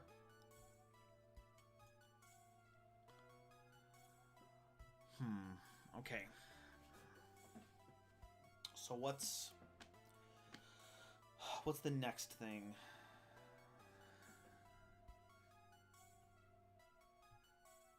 Oh, don't worry. I know Corbin's being a little sarcastic, Samuel. But I am legitimately curious about what avenues we haven't explored that might balance the game.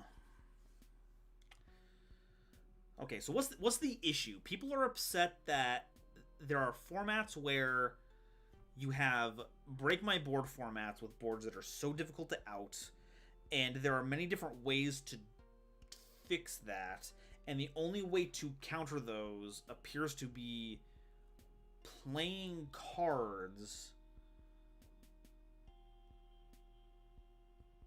It seems to be playing cards that are like specific outs, but you have to hard draw them. On the other hand,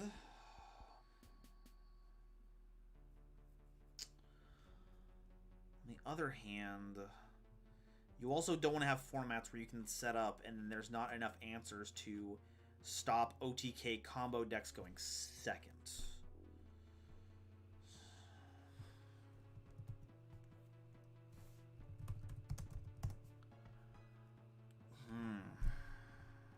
Mutant versus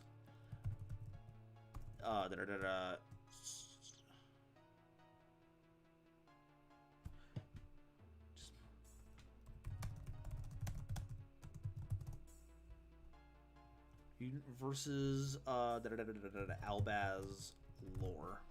Save.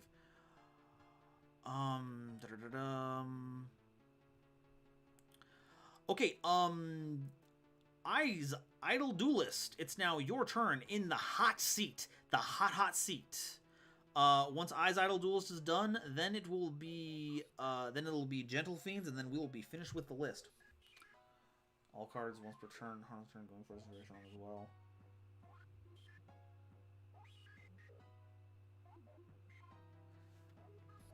Oh yeah, going first is ridiculously strong now. There are other formats where going second is really, really good because the reactive cards are very strong, and you have decks that OTK really well.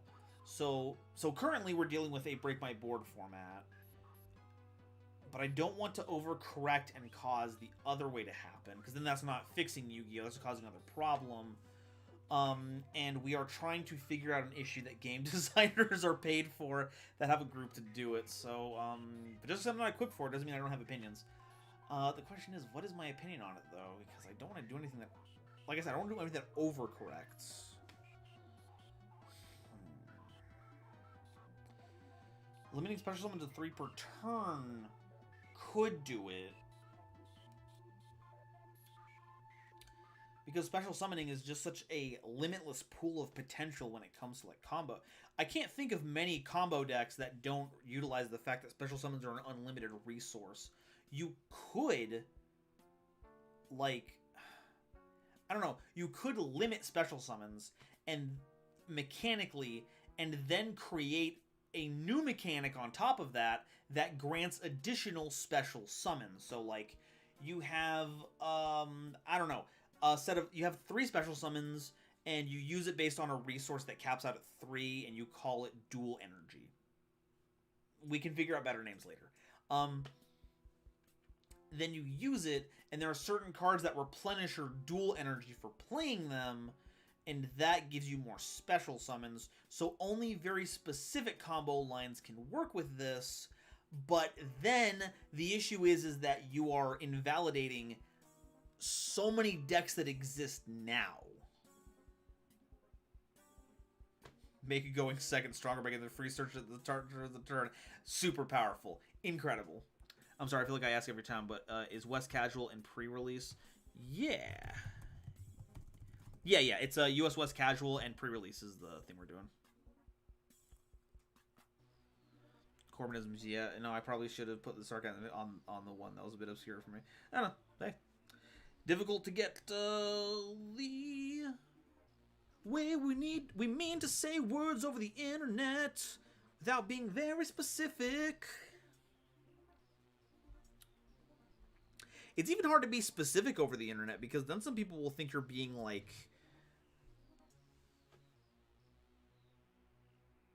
you're making fun of people for it, like you're overcorrecting in a way that is disrespectful.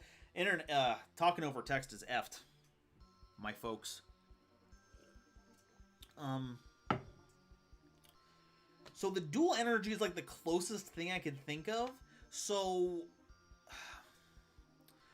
do you do like a Vanguard thing where you have a format that uses dual energy and then you start making decks that are based on that? I think you could do that. Just give them all support to bring them up to speed. Well, I mean, you know what? Honestly, hadn't crossed my mind, Porcelain, but that's the exact same thing they did for Lynx, and that was still kind of hit or miss, but, you know, you could do it. That would be how you do it, and then Konami could print more cards, and then they could make more money.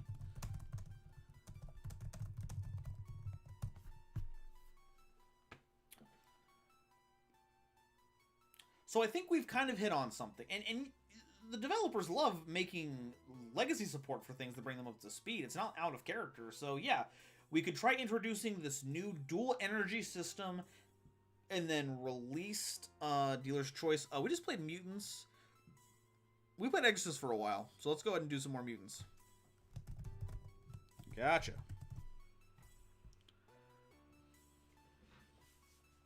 Bro, that's just Rush Duel. Well, congratulations. We found out that Rush Dueling is the correct way to play Yugioh now.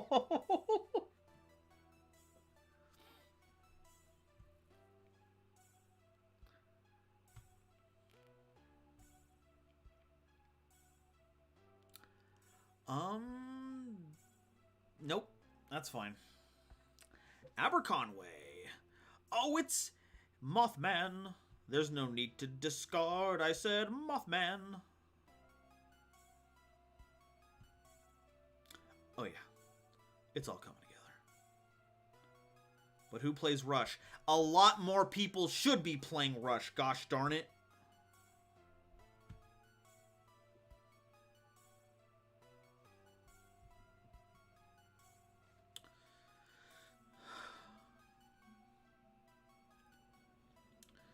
Okay.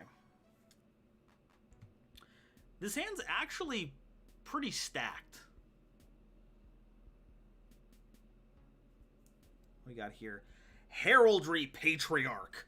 Once per chain during either player's turn, if two or more monsters with the same name are on the field, you can detach them to these materials to choose one monster from among those and destroy all other monsters of that name.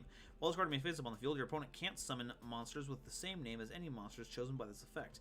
At the grave, you can send two heraldic beasts from your deck to the grave. Yee ouch.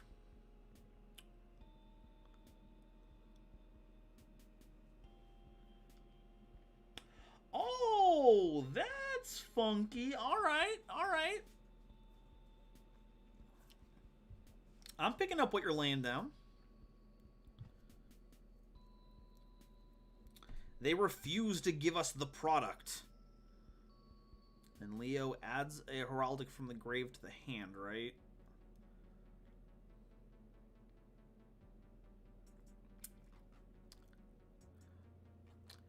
Amphisbena. Yeah, we got... Otherwise, we can't play Rush Duels.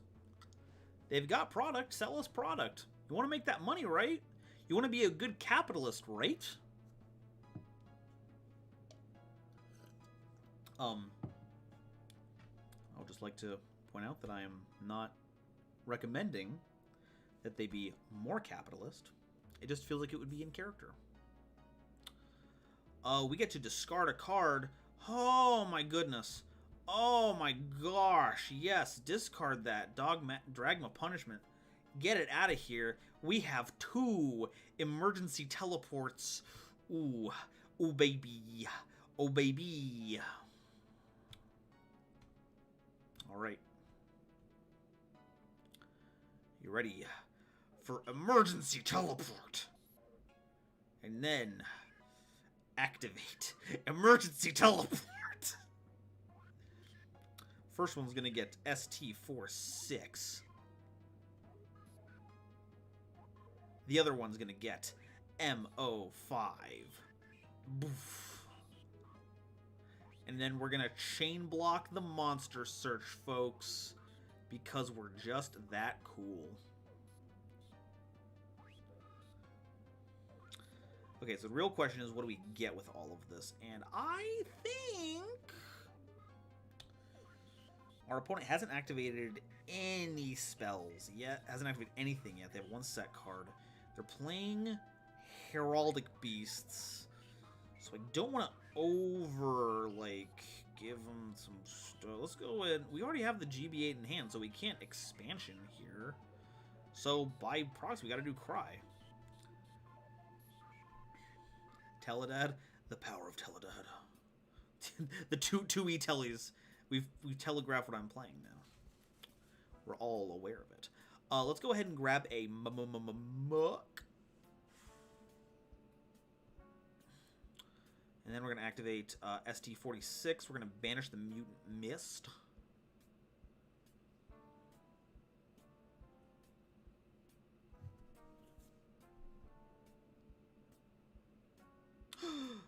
No! My baby! Alright. Oh. Artifact. Buska. Bushkarilachev. Alright, we are being activating. Okay, so, Konami uses to ensure that this card is cannot be destroyed by battle with a monster in the main monster zone. Part of the answer of the battle's opponent's monster in the extra monster zone, you can return both that opponent's card to the hand. Okay, let's go ahead and activate MO5. Let's go ahead and activate Mutate Horror. And we are going to banish from deck a beast. To get a beast, take the least amount of damage. Least with beast. That's what the kids always told me. And then we're going to do MTO5, banish the infinite impermanence to get the arsenal. Wahoo! We're going to set a mutant cry, and we're going to go to Bippus battle phase, and we're just going to swing in for some damage. We can't destroy it, but we can do some damage. And a card of imported cards for Rush. Like a true fan. Are they going to release it when it's broken? How is 2022 already around the corner? I have no clue. Time is a flat circle and everything is on fire. We're not going to hold on the arsenal.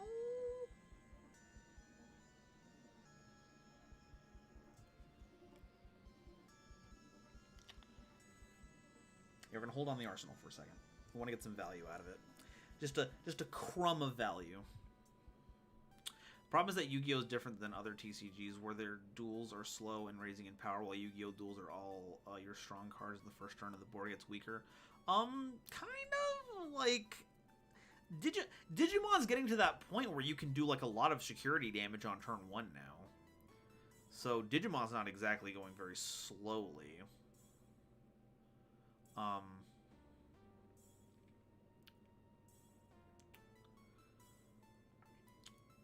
Time Thief Regulator. Time Thief Regurgitator.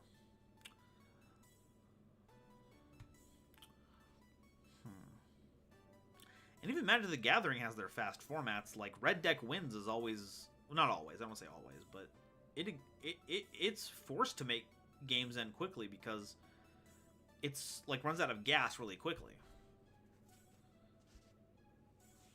Though I suppose that I suppose in a game where you have 5 colors and one of them is the deck that tries to end games ASAP. Green also, because they have big creatures, but, I guess most games are going to be a lot slower, but it's not like Magic the Gathering is immune to that. Celebrity sells packs at MSRP and ships for pennies on the dollar because they use envelopes for anything other than boxes. Ooh, nifty. Okay, so that makes the Redoer.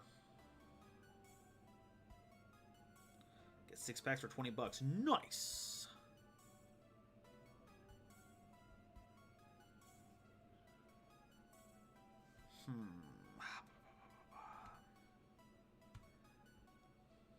We can only Mutant Cry in the main phase, so we have to pull the trigger now if we're going to do it at all.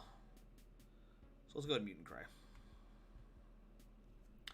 Let's go ahead and activate Mutant Cry. And I think we want to make Synthesis right now so that we can pop the Redoer. Let's go ahead and make Synthesis. Banished Zone, yes, let's go ahead and get rid of let's go ahead and put away a Banished ST46 and a Banished Beastie Beast. Zabop. Activate the Zabop. Attempt to banish.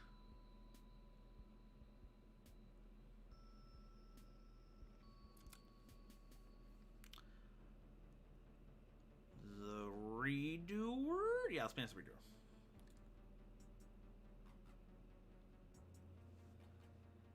And they're going to attempt to do that, and then we're going to activate Arsenal's effect. We're going to re-banish the Beast, and that's going to banish the Redoer. Get out of here. Red decks are 5 to 10 turn wins depending on the opponent. Really? Dang. James, thank you for subscribing. We got rid of the 1 target for Evolution Lab, like a Bippus. This is fine, though. We can still deal a ton of damage. Let's go ahead and get rid of the Patriarch. They'll get Descent cards, but whatever. Oh god, I want to build Kabuterimon deck so bad. Nidhoggmon really kicks. Holy cow.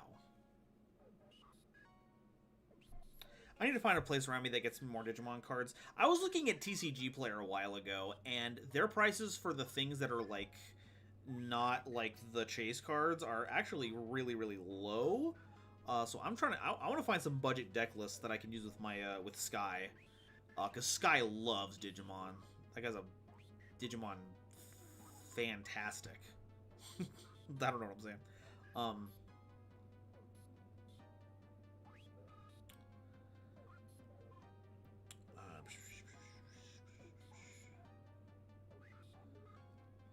That didn't affect this turn. What if we verted? What if we verted? What if we verted? I'm not gonna vertate.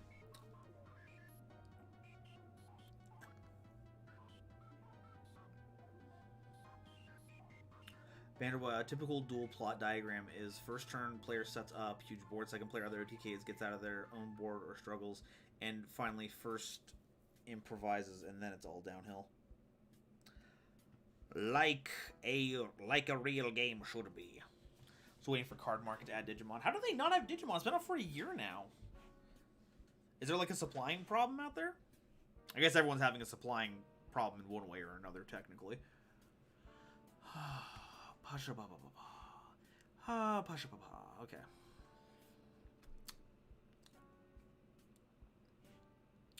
General feeds. I just made me want to do a Professor Oak's challenge in Digimon Cyber Sleuth Hacker's Memory. Ooh, that sounds fun. Gotta get all the Digimon. Buying from eBay feels bad. Yeah, buying from eBay is way less of a sure thing than it should be. Verte making what? Oh, I would just... This deck doesn't have Dragoon. Because Mutant Fusion is a target for Verte, so you can just pull it out of the deck to make Ultimus or Synthesis should it be needed. Corbin, I purchased some Digimon packs exclusively to send my one friend the cards that I pulled with Big Booba because she's about that life. Hey, there's some Digimon. They look good. I'm not getting into specifics here, because now they kind of stream. But they're pretty good. Yu-Gi-Oh's the most expensive TCG. Magic decks are at most $150. Hey. Sounds like it's a good time to invest in Magic the Gathering, and then I lose 80,000 subscribers. Attacks Mutant Arsenal. Sounds good. It's not in the extra monster zone. I believe my friendship, my gravity controller will activate its effect. There we go. There we go. Myutant versus Heraldic Beasts. Save.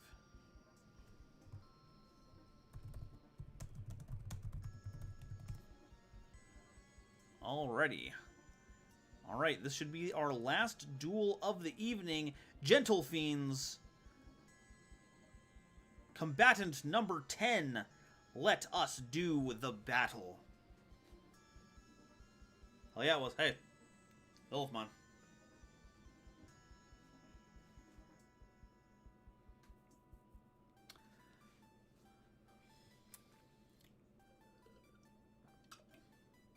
What did Digimon take? I want to make. Oh no, I don't know. I want to make a Diabor. I wonder how good. I wonder how expensive Diaboromon deck is. I don't care what version of it because they all look heckin' sweet. But playing Armageddonmon is delicious. Hold on, let me get pics and post in the Discord. Swish. All right, what would you like to duel against?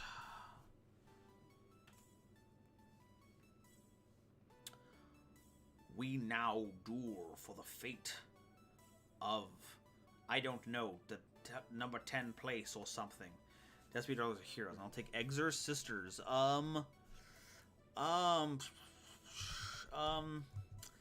I have the choice, I'll go for the thing I have the most advantage against. So I'm partial to Dark Lord. And Dark Lord just seems pretty appropriate for the Exorsisters. Hey, Jello, casual card gamer, what's going on? My dude, my man, my Vanguard guy. I tried. Hey, it was a good try. Heraldic Beasts have a lot of combo potential. It's kind of sick. Anyways, I'm going to go to bed. Hey, well, thank you for stopping by, Eyes Idle Duelist, and I will see you the next time we cross our battling fates. Oh, yeah, we're going first. Oh, yeah, we're going first.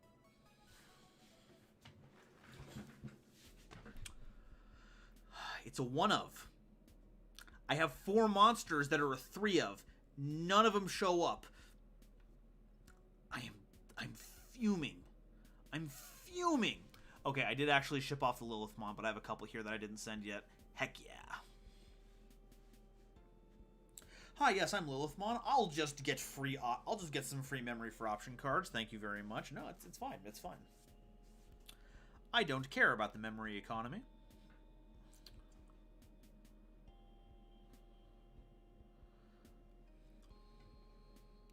Nothing much, just wanted to stop by before I got some videos made. Ooh. Got some more deck lists to put together to show us your card fight overdressing. Ah, what a superbia Dark Lord. Haha. I've made the funnies. Summon a, no, I know what you're gonna do with that. I don't think so, buddy. Banjo Boy, villains. I'ma sink the ship. True heroes. I'ma ship the sink. It is what... Oh, no, they have another one! No! Wait, how do they activate it? This is the activation. They already activated one.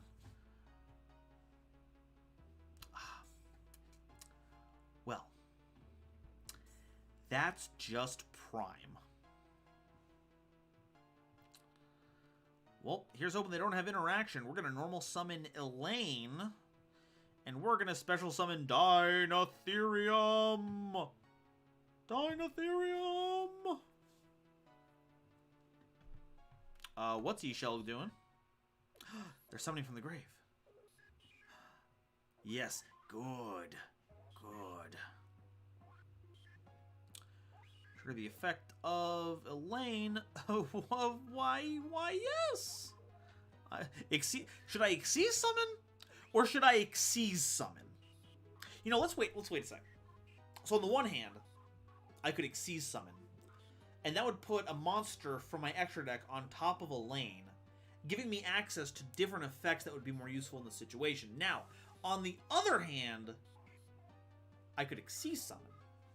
In which case, I'd be summoning a monster on top of mine, giving me more options, hopefully on a more useful monster. Now, there are pros and cons to both decisions. On the one hand, I gain access to a powerful monster, but on the other hand, I gain access to a powerful monster.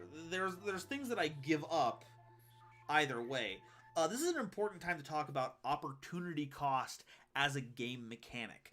Sometimes something doesn't cost you anything, but it does lock out other options, and that's why you have things like archetypal Xenolocks. You know, playing a deck like Despia, like Orchist, what's the difference, am I right? Orchist is that you can't play any non-dark decks. Despite the fact that dark monsters are one of the most powerful in the game, it's not like you're, you know, I realize that I have an opponent waiting for me to make some stuff, so let's actually do that so I'm not annoying people. Let's do Mikalis, summoning them out. Activate effect. Search an Exorsister card and attach the Elaine. We're not going to chain the other effect right now. We are going to grab a... Ooh, we get a Pax, and we can just keep going off here. We could keep going off, and I like it when we keep going off. What's Elaine? We need Sophia. Let's grab that.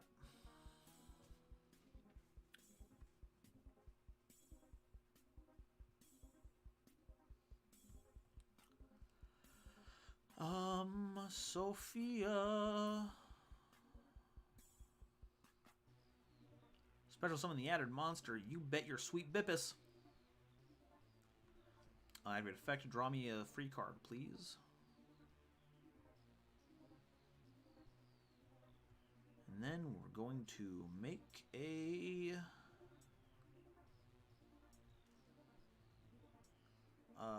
Yugioh. Is there effect? Lock out the grave. Use your effect. Banish the E-Shell. Use your effect. Sophia, bounce the Amdusk back to hand. Then go to the battle phase and swing in for a bunch of damage.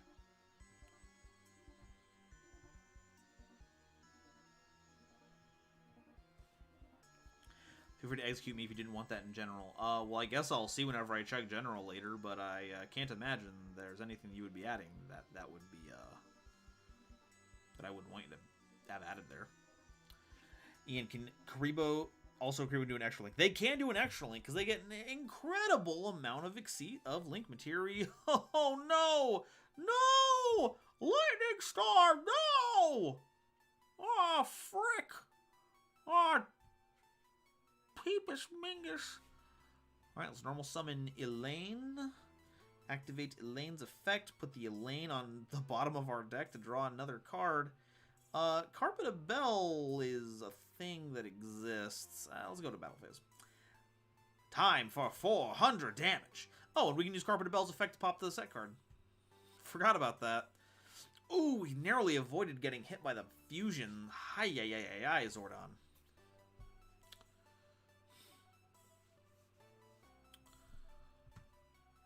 Banishment, that just searches them, so they're not going to trigger the Elaine yet. But they'll do it eventually. It's Dark Worlds. They be summoning from grave like it's their business.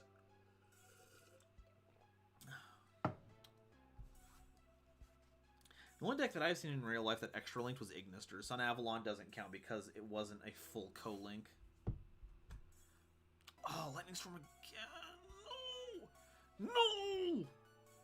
No! Alright. Nibiru count as at 1. Go to the battle phase. Okay.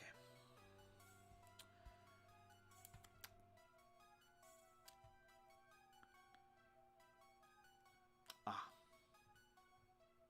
The Ash Blossom. Well. We're just gonna go ahead and pass turn. Good morning, Nova. Well, good morning to you, Banjo boy. Alright.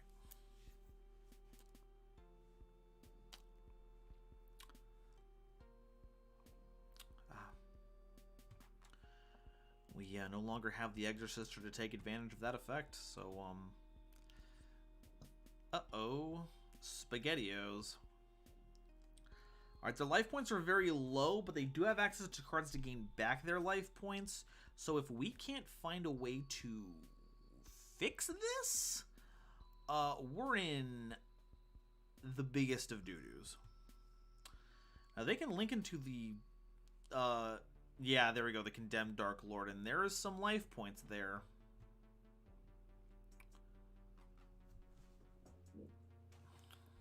Thankfully, they still don't have attack power that can get over our monsters.